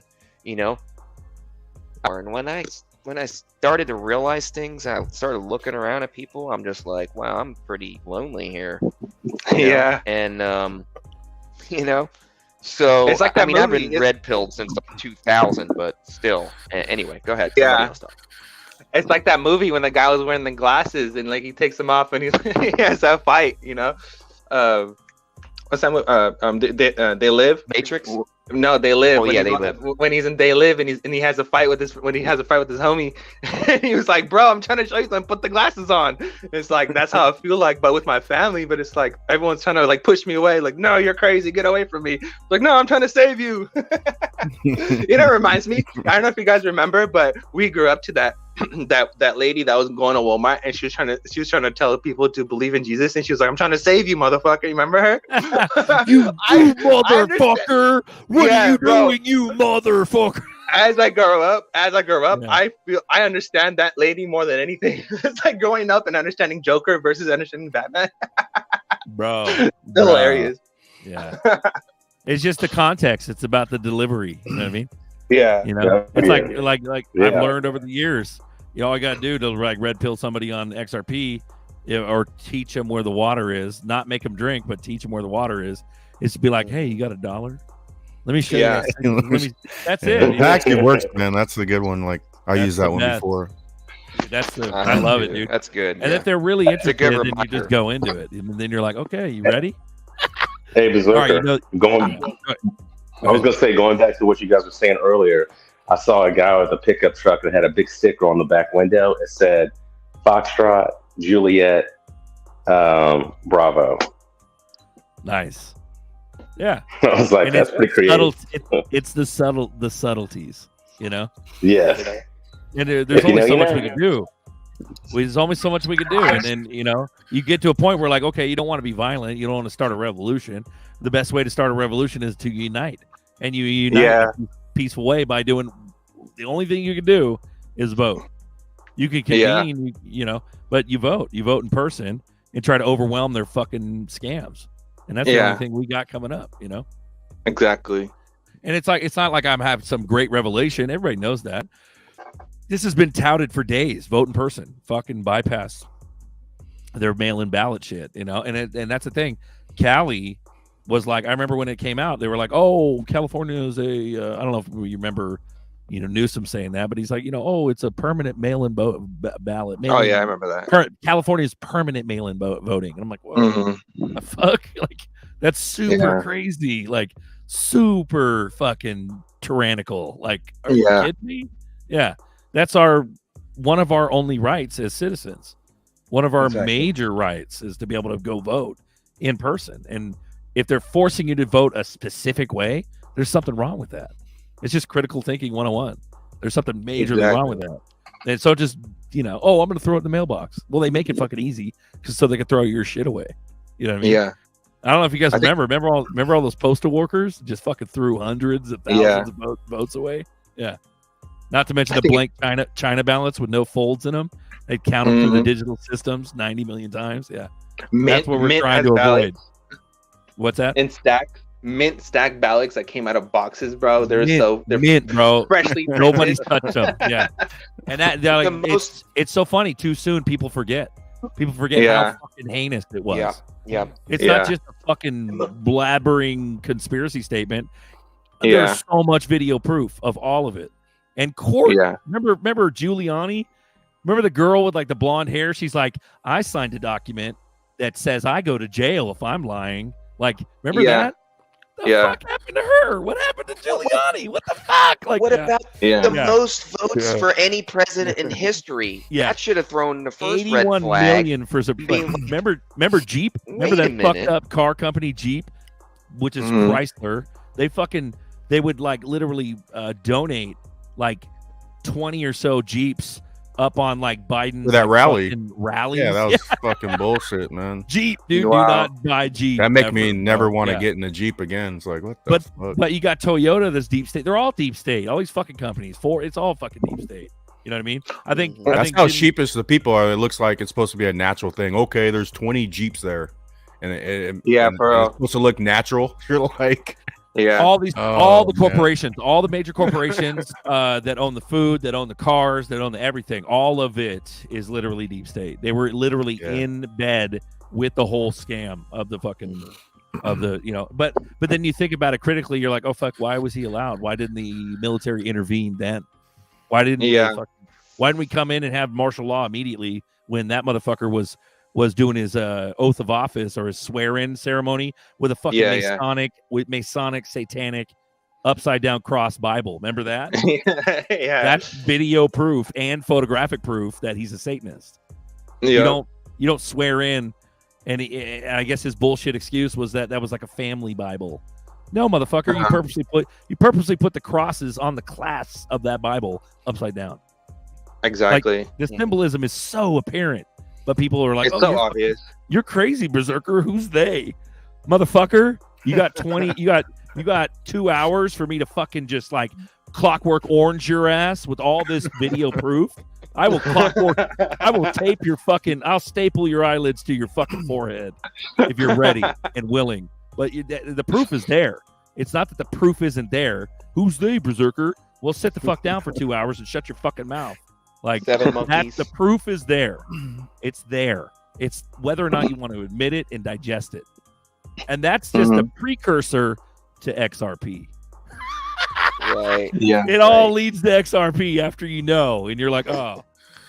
Oh fuck! And you get tired of like trying to wake these fuckers up, because the only thing that's going to really, really, really, really wake them up, despite a fucking Clockwork Orange session, which is violence in their minds, is just wait for them. Wait for the pop, the $20, $50 pop, and they'll be buying fractions of an XRP for thousands of dollars. Yeah, That's that goes back to what you said. I've been just being critical thinking. People like that. It's weird, bro, because they're not stupid. People as a whole are not stupid. When I say stupid, I mean they know how to clothe themselves. They know how to take a shower every day. They know how to like go to work and be good people and regimented. It's not the fact that they lack the basic skills to be, intelligent. It's about them being willing to digest concepts that were literally the opposite of that, was barraged and beat into their skulls through massive propaganda for generations. So this is like generational propaganda, not only reinforced through the TV, it's also reinforced by their families.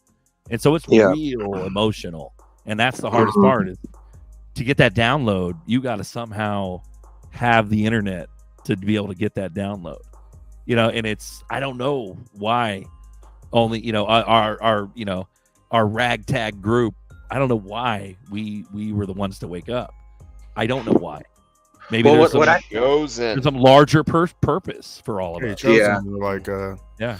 Come on, if you guys don't know that everyone has their own mission, man. I think breaking a family curse, generational wealth, is like some people are meant to break that curse of their family, but 100%. You got to be. That's good.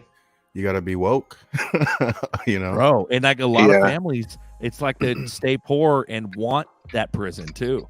There's a lot of families are like, oh my gosh, man. People are like, oh, what are you gonna do when you get super rich? You're just gonna be all evil, aren't you? You gonna be all evil, aren't you? No, dude, I'm gonna put my beanie on and my Star Trek shirt, and I'm gonna get online and bullshit, and I'm gonna be the same guy. Like some things will change because I've been in poverty my entire life, but it's relative. You got to level up everything else and realize, okay, it's a tool. Money's a tool to be able to help other people. I don't need much, man. We were talking like 10 shows ago or something like that, 10, 20 shows. We were talking, it ain't gonna take much. 2.5 mil, 3 mil. I'm happy. I'm happy as a sheep or a pig and shit for the rest of my life. Yeah. Interest on $1 million, bro. Fuck, I live on that forever. Because I'm not a Lambo guy. I don't give two shits about Lambos. I'll buy my ass a fucking C10 truck for 50 grand, soup it up, throw another 30, 40, 50 grand in it. I'll have a badass truck for like 100 grand, and I'll have some like run-of-the-mill Toyota as my daily driver. There you go. That's it. Yeah, and you got sorry, go ahead. You got $1 million in the bank. You're making interest on that. You're gooch, bro. What else do you need? Good food, everyone's good family. Everyone's nice. You want to drag a hell of people with you. But even when you talk to people don't realize, to me, it's all vibrational chart, dude. Like the chart's amazing. But the people with money, there's assholes with money, but most people with money, people don't understand they're disciplined, right? And they're patient. So when your door is open, you want to drag people with you, but that door is meant for you. And that's why people say you got to leave people behind. And that's part of keep evolving. And then the motherfucking haters be like, yeah, I remember when he smoked weed with me, yeah, motherfucker, I was 17, you know what I'm saying? I'm like 40 something now. Oh yeah, I remember that motherfucker, blah blah. But they're not evolving. You keep exactly evolving, they're stuck in the comfort zone. Yep. That's why I said earlier, Berserker, if you're not growing, you're dying. Any business, 100%. Whatever, Let me relationship. Let me bounce for 2 seconds. I'll be right back. I think my mom's trying to hit me up. Hold on. All right. Oh, on that note, I was gonna say about the whole awakening phase. When I was trying to tell my mom everything, it took me 2 years for me to actually break it into her. You know what I mean? At first, when you try to tell people all this stuff, they get nauseated because it goes against the reality. And then they start seeing stuff on TV. Then they start seeing. Then they're like, wait, maybe what that person said does have some merit to it. And then they're willing to listen. You know what I mean? So it takes time. It takes phases. It's not like you're just gonna hey everybody, the world is evil. You got. You know what I mean? So it's gonna take some time, but it's cool. And also, the deep state's been so aggressive. I mean, the last 2 years, they're trying to push so much shit so hard where even average people are like, what the fuck? You know, it's forcing them to wake up because they're like, dude, is this normal? You know? And it's almost like the agenda's playing against them. Almost like they're being they're being forced to wake up. Yeah. For sure.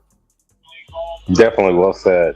Because the last couple of years have been a little bit. They've been pushing their agenda real hard, like extremely hard.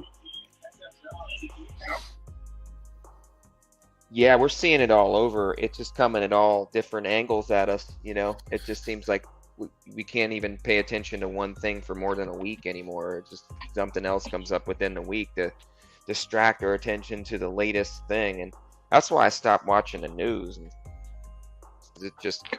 it just will literally bring you down and just completely distract your attention of anything that's really good if you start watching. Yeah, and then you notice yourself talking about it to other people, like when you watch the news. Like when I used to watch the news, I just remember talking about it. Like, oh yeah, when all the narrative with Trump getting into possibly being president, I remember all that time. That's what everybody was talking about. And now it's like, like I'm saying, you can't even concentrate on one thing for a week, and then there's a new narrative. There's some new crazy thing that's happening that they're getting us to pay attention to. So the distractions are just becoming heavier and heavier and heavier. And yeah, it's crazy, man. And I think that I'm sorry. Go ahead. No, go ahead, Nerdy. Go ahead. I was gonna say is that I think you're 100% correct, because as the distractions get more and more and more and more, you're realizing that they're losing more and more and more and more control. So as the control slips, all the fake news or the fear mongering gets more intense. You're 100% correct. Yeah, that's what I was going with, man. And thank you for saying it. You took the words out of my mouth, though. But yeah, that's cool. 100% Yeah, exactly. Because it just shows their book. Bro, I never really understood like the actual, like all these, like they're like picking and grabbing for anything as far as like distractions. And like once you're like, don't they fucking realize that like none of it works? It's stupid. Like, who gives a fuck about Kanye and his sponsors? And for real. Who gives two fucks about Paul Pelosi and some dumb shit? Like it's only for in my head, it's only for them to really try to fucking hold on to the last remaining sheep that as are much so as they can, that are so addicted to the TV. They're so addicted. My dad, bro, my dad is so addicted to the TV. I love him to death, man. Love him. But my dad, it's such a psychological. My dad's the same way. It's so sad, bro. It's so sad. Yeah, it is. It's such a psychological like mind fuck that he has no idea what's happening. Bro, my dad would talk to me about climate all change. The news. Oh my gosh. And I'm like, no, it's not what's happening. It's so sad. I love him. And it's like, man, I've gotten to a sad point where it's like, oh fuck. Like I don't know if he'll ever win. Yeah. And it I don't sucks know too, if he'll ever see what we see and process it. He sees the same shit. It's about the processing of it. That's the hardest part. In my mind, it's about you see the same shit. You show the same shit to two different people. It's like the telephone game. Yeah. When I was growing up, that game was called Purple Monkey Dishwasher. I don't know if you guys ever knew. Like, it was called Purple because one person popped out with, "Hey, I like the color orange," and all of a sudden, down the line, 10 folks down the line, it ends up being a Purple Monkey Dishwasher. Like that's telephone. And that's a perfect analogy of what's happening today. Oh my god, bro! That's telephone, perfect, dude. Bro. I'm telling you, but that's how I think, because I'm like, oh, fuck, what does this mean? What does this mean in just a broad spectrum? What does it mean? I'm no genius. It's just I've been allowed to get that download, which unlocked me free thinking about some shit. I don't free think about a lot of shit. I mean, I have a lot of issues. I'm a human. I'm whatever. I'm the same as like you guys. We all got same issues and things. But the critical thinking of like, what the fuck? Like, I'm not crazy. I will Clockwork Orange your ass with videos. Shut the fuck up. I will Clockwork Orange you. And we got videos and proof. And I got a fucking hard drive full of hundreds of gigabytes of Anon shit. Yeah. From 2, 3, fucking 4, 5, 6 years ago. Yeah. You know what I mean? The original flight list from Lolita Express. Yep. The Wiener laptop shit, and then fucking Vlogs is trying to poke the bear here with the frazzle. Like, I don't even want to go down the frazzle. You know what I mean? Like, shut the fuck up, Vlogs. Like, you know, it's one of those things where if you don't know, you don't know. You never see it. You show it. I can show my dad watches all that shit, and you know how Tucker has been going ham on news lately. My dad still won't get it. You know, and I hate to admit it. It's funny now that we talk about it, but I hate to admit it. But like my dad, let's just say he's up to date with his, jab schedule. Does that make sense? Yeah. That's fucking like it hurts my heart so bad. Guys. You could actually, I just watched a video about fasting. You could fast the jab out of your system. Woo! My dad smokes Marlboro Lights and has been since Vietnam. Like, how the fuck are you gonna wake up an old man like that? Like, I love him, but man, how do you? I've screamed at him, all kinds of shit. Nothing. But also you know why? It's also from the era that they're from. They're stubborn ass bastards, bro. Like for real. My dad is a stubborn goat. You can tell him anything. He'll be like, no, you're wrong. Yeah. I'm wrong. I'm right. You're wrong. I'm like, oh well, fuck. Okay, let it be then. Yeah. Shit. Yeah. You know how you do it though? It's like when you're right on XRP, then you just broke then your dad's gonna change. Because you're right about hell yeah, 100%. That's why mental you could be like, you're gonna break that family curse. I just hope it's not too late, bro. I don't want my dad to pass before we moon. You know what I'm saying? Buster. That's probably one of the biggest insights in Berserker that you guys have ever heard. I don't want my dad to pass before we moon.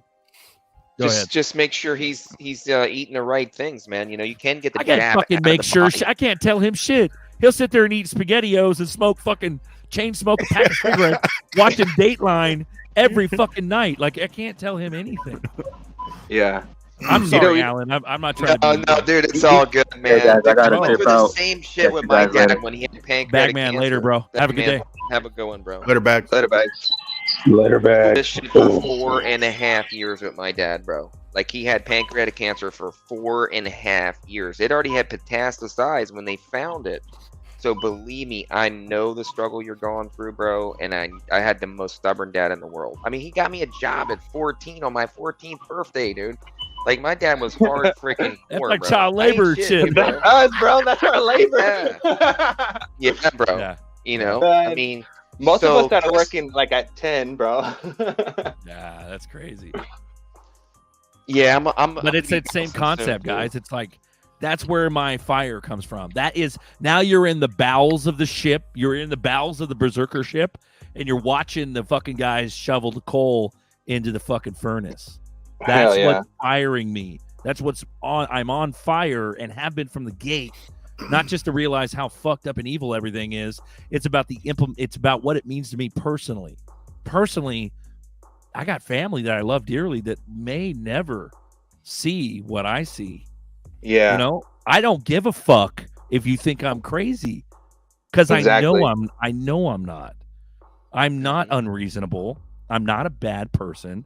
There is no like massive like institutional mental illness that's documented. There's no massive institutional drug abuse from hard drugs that's documented to justify my enthusiasm. So that's where I believe I get my credit, my power from. Not just God, obviously it comes from God or higher being. But Buster said it. It won't happen until we moon. Until I get that credit from the money. So the money is not about Lambos and fucking moon. It's about getting credit to be able to wake my loved ones up. Really wake them all up. You know what I mean? Yeah. I don't care about being right. I want the power of being woken. I want the power of waking them up, shaking them awake. Exactly. I'll give them all my. Once they wake up, I'll give them all my fucking money. Because I'd rather have my family on my side, on my team, than have any ounce of fucking money. 100%. I haven't had money my whole life. I don't give a fuck. I know how to scrimp and survive. I know. I'm an expert at it. So that's hard truth. Sorry, go ahead. So the path and all the shit you learn and then the money comes. That's how you retain the money, because it's earned, Yeah. right? It's earned through the journey. Exactly. Whereas lottery winners, 95% of them go broke because it's unearned, and they don't have the skills to hold on to the money. They're all people pleasing, fear of abandonment, codependency. They're paying people to stay in their lives because they don't want to lose anybody. You know what I'm saying? And they all go broke because they didn't do the journey. And yeah, that's what it is. You know, one thing that gets me out of all of this stuff, like obviously everyone here has a big ass heart. Okay, that's cool. That's probably why we all connect to each other. But look, the part that gets me is that when we're over here telling them, hey, don't take that shot, it's gonna kill you, and it affected them, and now that they don't remember, they're not the same. You know what I mean? They're forgetful, they're laggy, they're not the same. They're not the same people. Okay, yeah, they're still not listening to you. The part that hurts me the most is that why was the money that woke you up? Yeah, my love for you and me telling you and waking up and trying to save you, that had no merit. But me getting my life up and me becoming successful, me having money, that's what woke you up? Really? Motherfucker. That part gets me. It sucks. Yeah. That part gets me and it sucks, but at the same time it's like, well, I guess that's life. It is what it is. I love my family to death. I would do anything for them. But that bullshit part of that, it messes with me. It messes with me. The real truth is that shallow. It's fucked.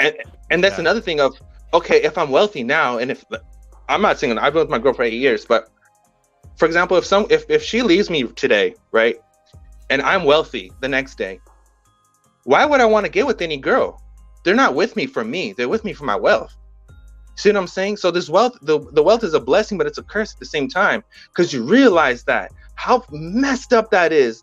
How these people only care about you for your goddamn money. What the fuck, bro? What happened to all the family barbecues? What happened to all the cousins hanging out? What happened to all of that? That means you can't tell nobody. You can't tell nobody. Add to that when you're done. Go ahead, guys. Sorry. No, go ahead. I'm done. Sean. Go ahead, Alan. No, go ahead, Sean. You ain't talking much, Sean. Go ahead, bro.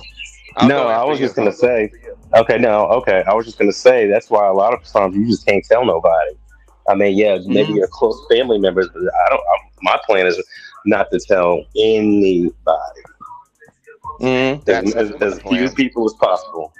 Right. But the way you say that, Sean, I totally understand. But the way you say that is more of like a defense. You're like on the defense. So No. What I mean is like, what are you saying? Do stuff anonymous. Do stuff anonymously. Like when Nerdy was saying about you can't get with a girl. Like, I get that. But, that's why if you dress unassuming and, you have that random, Toyota that you drive, just as a regular car. Is omission lying to a loved one, whether it's a girlfriend or exactly? No. I'm saying is omission lying? No, I'm bringing that question up because it's critically thinking. You're protecting yourself, but you're not just protecting yourself. You're on the offense. You're allowing yourself the opportunity to know and love someone by them not knowing your money. Exactly. That's a real relationship. That's not lying. That's a fucking real relationship. Exactly. There's no money. Okay, so here's a story that I heard from a good friend of mine. So what he did was, this guy is he basically made a bunch of money, met a girl. She didn't know what he was worth. They got married, and he determined that she loved him for him. And then like a year goes by, and he goes to her and goes, guess what? And he brings her a shoebox, okay, let's say. And she opens up the shoebox and it's full of money. And he goes to her, you didn't realize you were married to a millionaire, did you? Mm-hmm. That's powerful, bro. Exactly. Hey, let me add to that what I was going to say, Sean. And, this is my thought, guys. This money is just one level of this consciousness awakening. When some of the richest people in the world all of a sudden became wealthy, they had a task after that. They had a task of, what are you going to do with this money?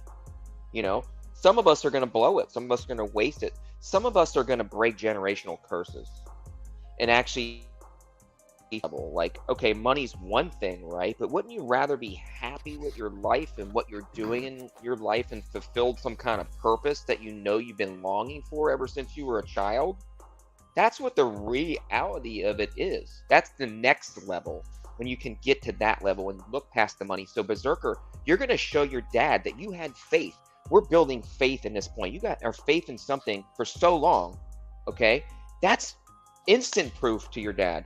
Okay. Then not just do you were right, that you had faith in something you couldn't see or believe, or I mean, you put so much effort into it. Okay. Your dad's going to respect that. And then his ears will be opened.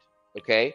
But if you didn't give that opportunity, you didn't tell your dad about XRP and he didn't know anything about it, and then all of a sudden you became wealthy, it wouldn't have brought any value. He wouldn't have seen the faith. You had to show people that you had the faith. And once they see it, that's when the tide changes for people. 100%. I guess in a sense, this show is my proof of the buildup. If that makes sense. Yeah, it does. It's the sauce. It does. Hey, Absolutely. look, we've been doing this show for a year, and then it's been the better part of like 2.5 years that I've been screaming at you. You know, but it's way. But I understand, like on a basic level. I appreciate you saying that, Alan. It makes me. It's building faith. Your point was that it's building faith, and I just don't. At the same time, aside from waking up the family and friends, is that the purpose, or is it a bigger, more profound purpose? Is that dictated by the size of your bag? If you have a massive bag, you're going to have way more wealth to do some really societal changes. You know, I guess everybody's different. Everybody, like I think Buster was saying, everybody's got their own path, their own goal, their own purpose. Yeah. And I think that's directly tied to the size of your bag. Like, don't get me wrong, I'd love to have a way bigger bag than I have. You know what I mean? But it's one of those things where it's practically not going to happen based on so many factors. My motivation, my drive, my whatever. But I feel like I'm going to be okay as far as like survival. That'll be taken care of. Is that enough for me because I've been a slave, slave for so long that just the bare minimum is enough? Or will I have enough to really make an institutional change past and in the future past my family? So I wake up, everybody's woken up and they're like, oh, fuck, what do I do? And then I clockwork orange them and then they fucking wake up and then we're all just like one big, rich, happy family. Great. Yeah. But then what? I'll have empowered. More. Yeah, we're empowered to do what? So that's where maybe prayer comes in, or maybe just like meditation, whatever, pick your flavor, whatever you need to do to get to download those answers. Yeah, move from faith to faith. But that and what is what we're doing for, because that and what is a privilege to have. Not everybody has that and what. You know what I mean? Yeah, it's not just about fuck you money. It's about changing people's lives money. Exactly. I've never been in that position to be able to be somebody who can really change someone's life. But what do you do with that? What do you do with that? Do you take a mill and just give it to your buddy? And then he, being broke and a debt slave his whole life, does he not fuck that off because he hasn't paid the dues that you have? Are you really helping that family? Or you see what I'm saying? Anybody money, bro. You're better off running a business. This is our next chapter. This is the next chapter where we're gonna have to figure out how to do this correctly without fucking people's lives up by giving them money. Right. So my thing is that I understood that, and I think this relates to a lot of people across the world, not even just our country. A lot of families are broke. A lot of families are like, 2 people, 3 people, 4 people, 5 people, but a lot of people, as you grow older, they go their own separate ways, and you might talk to each other once in a while. Hey, how you doing? Whatever. But at the end of the day, as a family, we're all broke. As a family, we're all stuck. As a family, we're all screwed, because we are the one person in that family that's doing the research, that's understanding where the future is headed.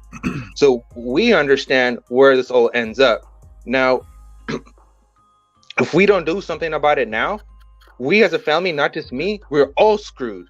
So that's the reason why I'm doing it. It's because I understand that, hey, you know what? We have no money.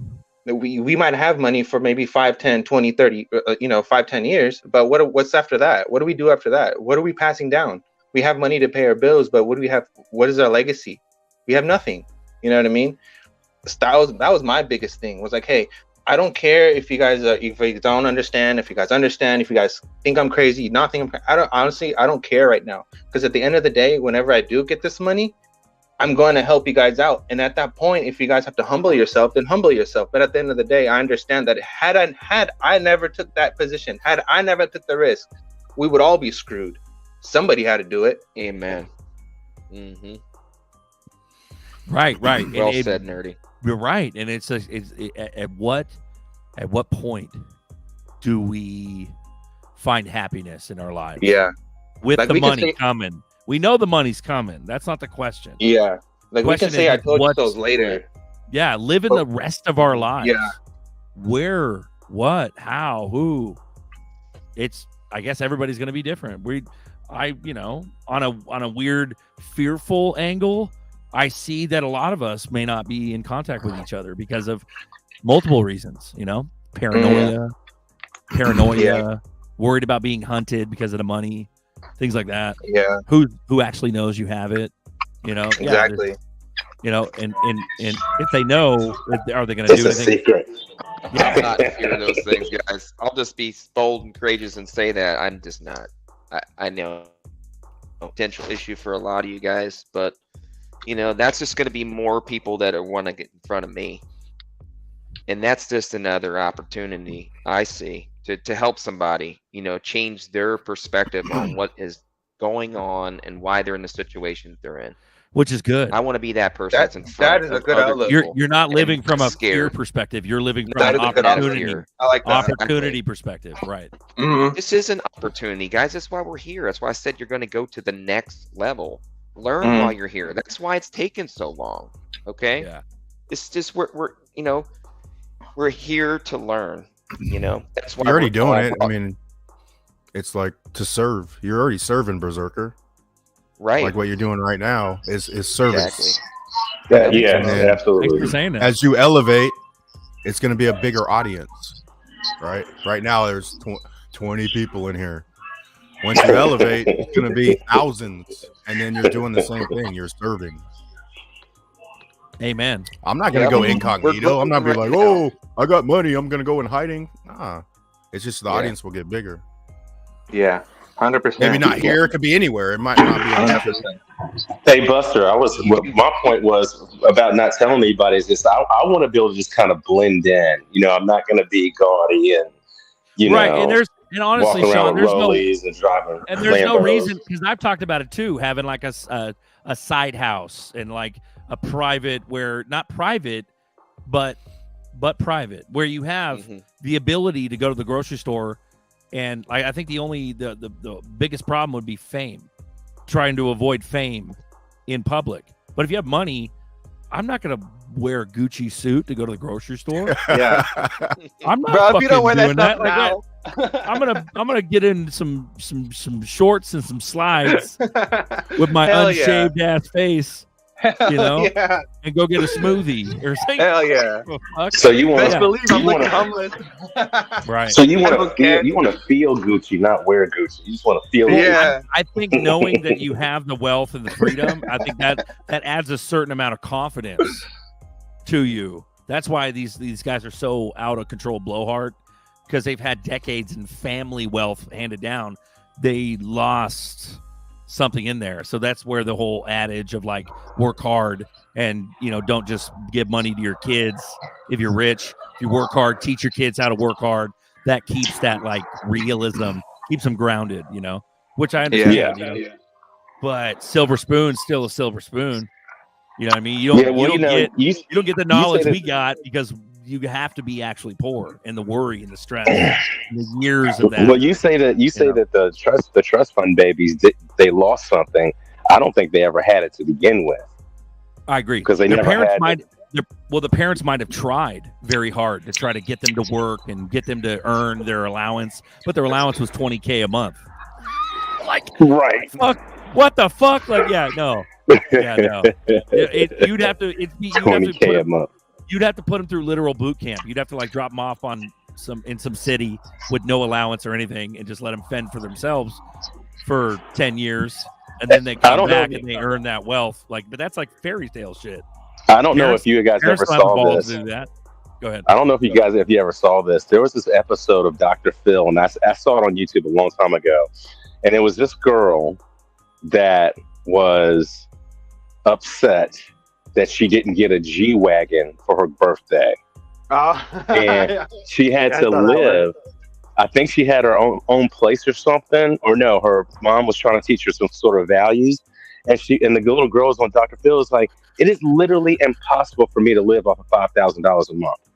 Yeah. And she was in high school. I'm like, are you kidding me? But yeah, there are people like that in real life. That's where this is Beverly Hills. That saying where like grandfather rode a bus, the son drove a car, the grandson drove a Mercedes, but the great grandson will ride a bus again. Yes. Yes. So yeah, exactly. Well said, bro. Yeah, that person needs to go visit a third world country. You know, send them to like Nicaragua or Haiti or something like that. They'll get a real perspective on. They can definitely live on. Right. But what parents have the fucking the balls to like send their kids off into like danger? Oh no. You know what I mean? Yeah. No, they wouldn't. I don't even know that I would. Yeah. I'm sorry. The kid would have to be like such a fuck you attitude, and they would have to split off from the rich family and know that the money is a block, and they'd have to go off into the wild and do that. Many rich kids do that. They go Amish. They go Amish on their family because they know the money is just the biggest bane of their entire family. But like, I don't really want to change my issues with that. I would not want to exchange my issues with being in a rich family. I would not, because of the lack of heart and camaraderie, and you know, there's so much that my family has. I'm truly blessed because of the connection and the depth of which we share each other. You know, no matter how dysfunctional it is, I think all families have dysfunction, of course, but like that extreme, fuck no. I'd rather be poor all day. And that's the main concept. And I get this too. I get this too. The main concept is that if you have a poor mentality, you will remain poor for the rest of your life. That's not what I'm saying. I think with money, I will not fucking piss it off. I will piss off some of it, but knowing what I've known and what I've learned over the last like 3 years, it's like a fucking crash master course. These last 3 years, this is like God. Oh yeah. Not only are we going to get we're not famous but rich, but the last 3 years in dues we paid, we're early, but we were early for a reason. Yep. We're and early I think for a reason too. to be able to make maximum efficiency of this wealth. Yeah, because you know, once we realize how the over-levered banks have been screwing us for generations, and we woke up to it, then I think that by itself will dictate that nobody's gonna, you know, piss off all their money. Because we already know the game. Yeah, we paid our dues already. Right.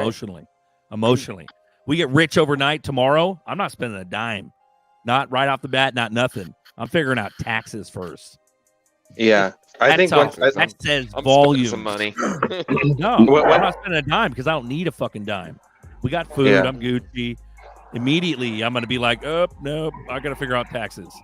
Well, they say that. And then maybe a lawyer after that, you know? Sorry. They say that if you get, they say that if you get sudden wealth syndrome, if you will, the first thing you need to do is sit back and don't do anything for 6 months.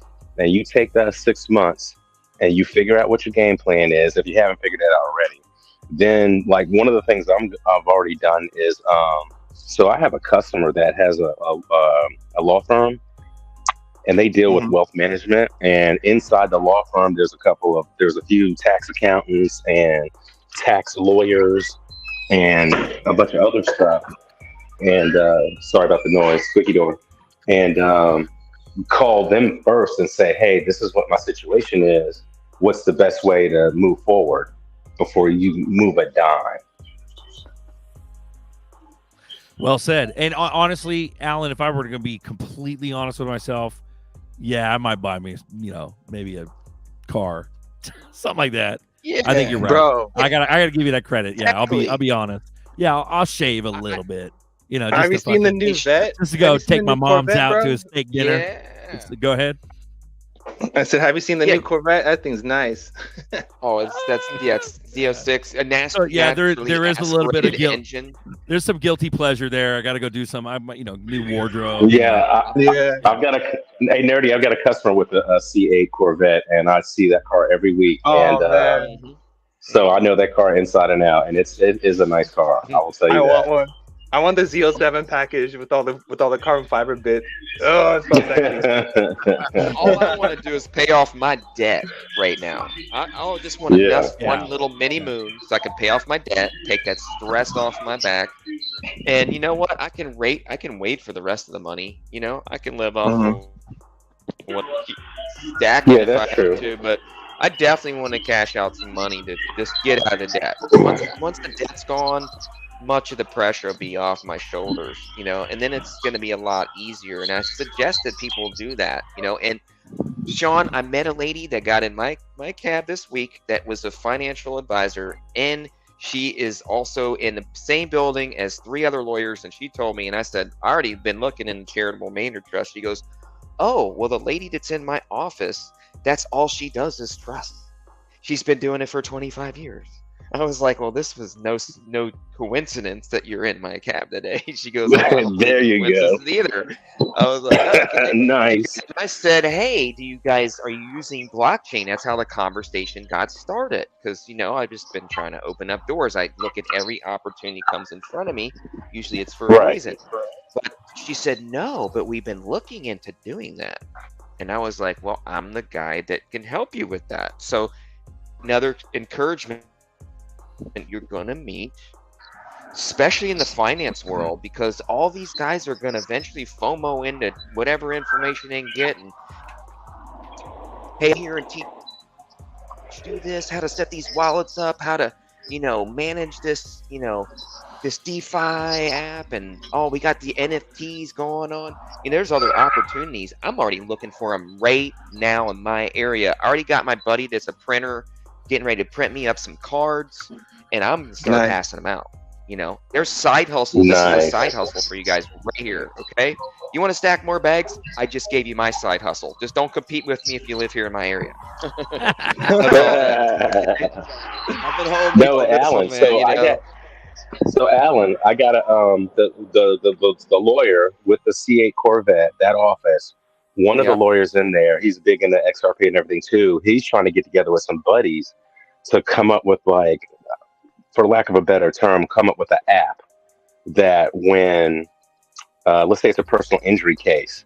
So when the case settles, the money goes in the escrow, and that sets off a smart contract that pays the lawyer same day, pays the plaintiff, I guess, same day, pays the insurance company, gets paid if they need it. Everybody gets paid the same day, but do a smart contract. And they've been looking at doing that now. So me and you will talk later and maybe get that trust lawyer by you and my lawyers together and try to brainstorm it. Nice. Yeah, you guys need to look into doing that. I mean, we're talking about protecting our generational wealth too. So if one of you guys pass away and you don't have a will or a trust or anything like that, you have a heart attack from looking at your damn portfolio because it moons so much. You know what I mean? Have those contingency plans in place. And I was going to talk about it earlier, but we also have to have a plan B in case this shit goes awry. Steam security. I don't think it's going to happen, but you never know. You always should have a backup plan.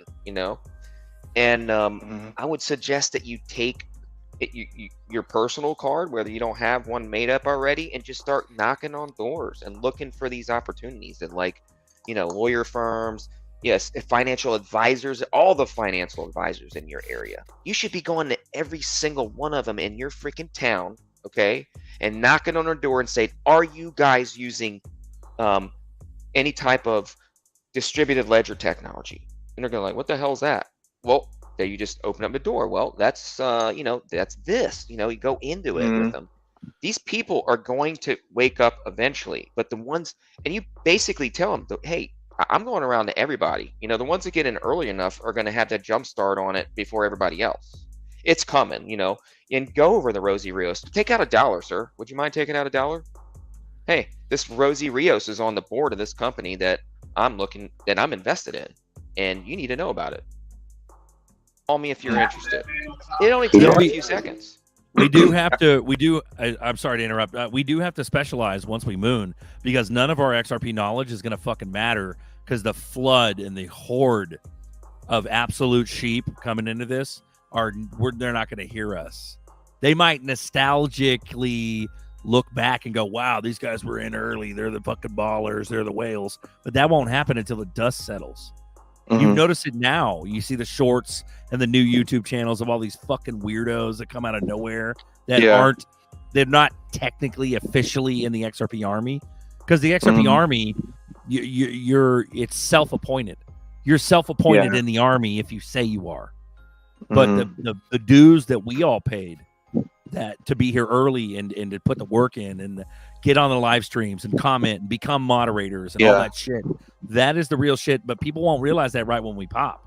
Right when we pop, they're gonna be like, oh fuck, and it's like, okay, and we're just gonna sit back and figure out our taxes and shave a little bit and pay our debt off and whatever, you know. But like, dude, that's the hardest part about this, is that we're gonna have to specialize in our own purpose once we move. Because the money will be there.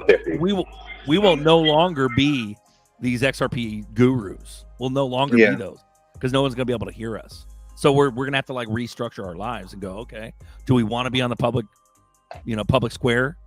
Do we want to just better our lives and go do what we normally do, which is like live our lives like we did before all this red pill? Are we going to continue to try to help wake people up on a red pill standpoint? Like, what are we going to do?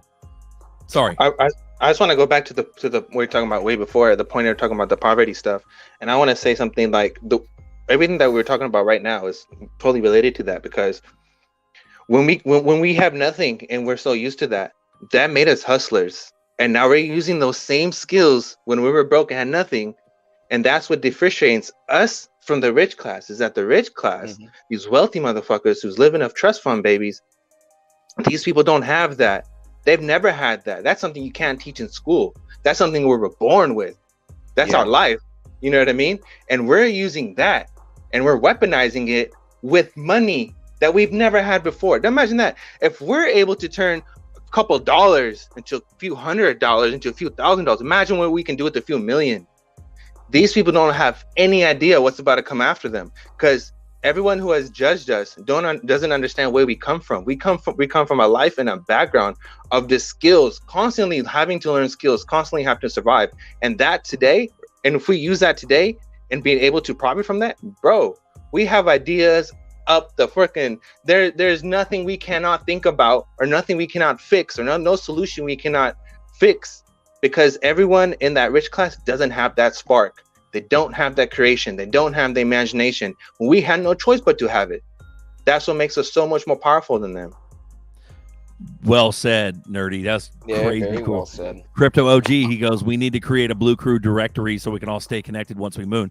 There's some people, unfortunately, I think statistically, I think there's some people, even in this small Blue Crew, that are going to disappear forever because of the magnanimousness of the how big fear can be, and losing wealth. And so but a lot of people, a lot of the real motherfuckers on here are like, I don't give a shit. I'm not going to hide anything. I'm not going to lie, you know. And so I get it. I guess it depends on your perspective, but that's good. I tweeted a bat phone thing not too long ago. We need like bat phones or gold Nokia phones that do nothing but call or text. Everybody gets a gold Nokia, and then if you want to call each other, we know it's just you. Yeah, no internet access. I agree with LG. It's satellite. I'm gonna create my own phone so we can all keep in touch. Crypto OG, yeah, how's that? Just calls. I'm gonna get with Elon. Calls and voicemails. There's no phone number, bro. It's just a name. It's like just a name. Hey, call BRZRKR. That's it. There's no phone number. No phone number. It's all built in. Yeah, we got so 179 Kevin. You are now Blue Crew, brother. You got a spanner. So congratulations. I think XRP is going to be so rare that we'll make money off of just hodling. And that's the thing. Exactly. Too often people talk about selling. Liquidity Like, pools, okay, bro. maybe we could just earn a fucking ton of interest and whatever. Yeah, you can just take your 10. tokens and take your tokens. You can lease it to the bank. There we go. 5, Undercover. 10, 15, 20, 30-year bond, 30-year freaking liquidity pools. Yeah. Money just chilling there. Bro, lower level, bro. He'll be going to the grocery store in his slides, in his basketball shorts, but he'll be wearing some Gucci drawers. Some draws. He'll be wearing them Gucci draws, dude. Ain't nobody gonna know. Hell yeah. There you go. There you go. Oh, that's funny, funny. dude. If it's welcome, look Kevin. how much interest we're gonna earn off of it. Yeah, we You call know what by I mean? we call by payphone booths like the mafia There's no back more in the 70s. booth. We'll make them, OG. dude. We'll put them strategically around the United States. OG's We'll know where all the crazy. payphones are. Hey, but hey, OG, I'll get down with you, and we'll set up that directory since you're only a couple miles away from it, so it's all good. Yeah.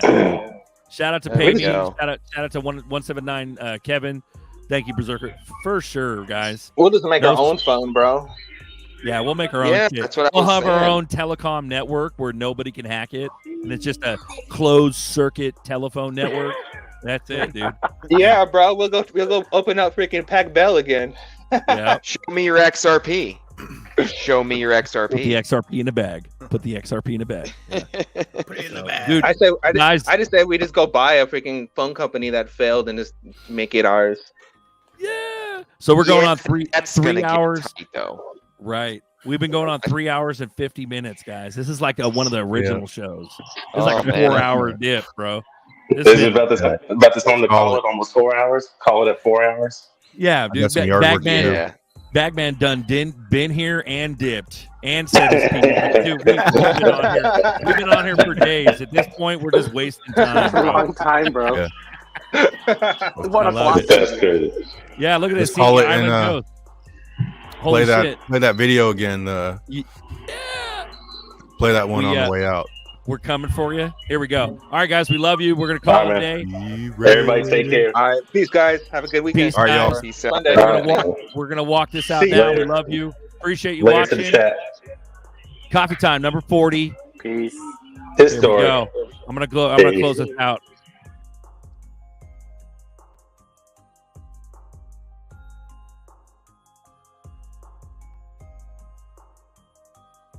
Ready, we ready, we ready for y'all. We ready, we ready, we ready for y'all.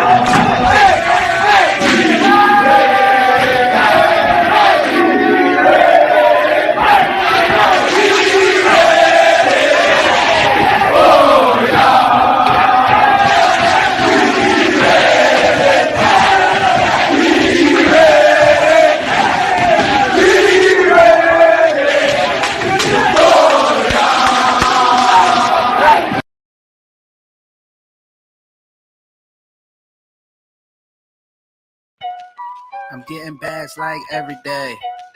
I fill my bag like every day. Yeah, I'm getting XRP big bags. And you had your chance to go get a stack. Yeah, every dip I just stuffed that. Cash, liquidating so fast. Yeah, I got XRP big stacks. A cold storage and it's very deep. And I separated every key. My main bag, you could call her XRP. And Ripple got the A-team. Don't act like we ain't say a thing. Didn't give you time to go and fill the brinks. You're wasting time in a blink. You're missing out on bigger things. You're missing out and you can't see. We told you so, but you ain't believe. So just call me Scrooge XRP. And when we move, you ain't seeing me. I'm feeling bags like every day. It's digital, but it's currency. And currently, feeling bags is my third pay. I'm feeling bags like every day. Big bags, I'm stuffing her like every day. That's my big bag, and you could call her XRP. And when we move, you ain't seeing me. I'm XRP rich, bitch, better fill the bag. Ain't no time to lag, just go get the cash. And when we take off, ain't no looking back. You done had your time to get a bag and accumulate. Now it's time to go shine and illuminate. Now it's time to sell a little piece of the cake. And this ain't any vice in any way. Financial or personal in any shape. I own all my keys and they stored away. The moonshot coming soon, I could feel the wave. And ain't no stopping this, you can't hit the brakes. All they did was lie and all they did was hate. And all we did was keep stepping up to the plate. Swing away, we don't see their lies. And your coin really should be penalized. 200 plus ink, we bridging currencies. And you can send the money instantly. And they don't charge you outrageous fees. And yeah, you can send this shit overseas. It's still gonna get there instantly in a blink. 7 days of the week. 24 hours while you sleep. We the best believe numbers don't lie. You can see over 200 customers ink. It's probably 3 times behind the scenes. But sometimes you can't speak on bigger things. When you the best in the game and no one can compete, it's either jump on board or get left as we peak. And don't act like we ain't say or we ain't speak. And try to preach, you done had your time to get it back and fed that bitch deep. You ain't heard a bird chirping, telling you digital currency chirping, telling you better act urgently by the div for the bag. That's my therapy. XRP. You're running out of time, better act urgently by the div for the bag. That's my therapy. XRP. That's my main bag, and you could call her XRP. Flip that switch.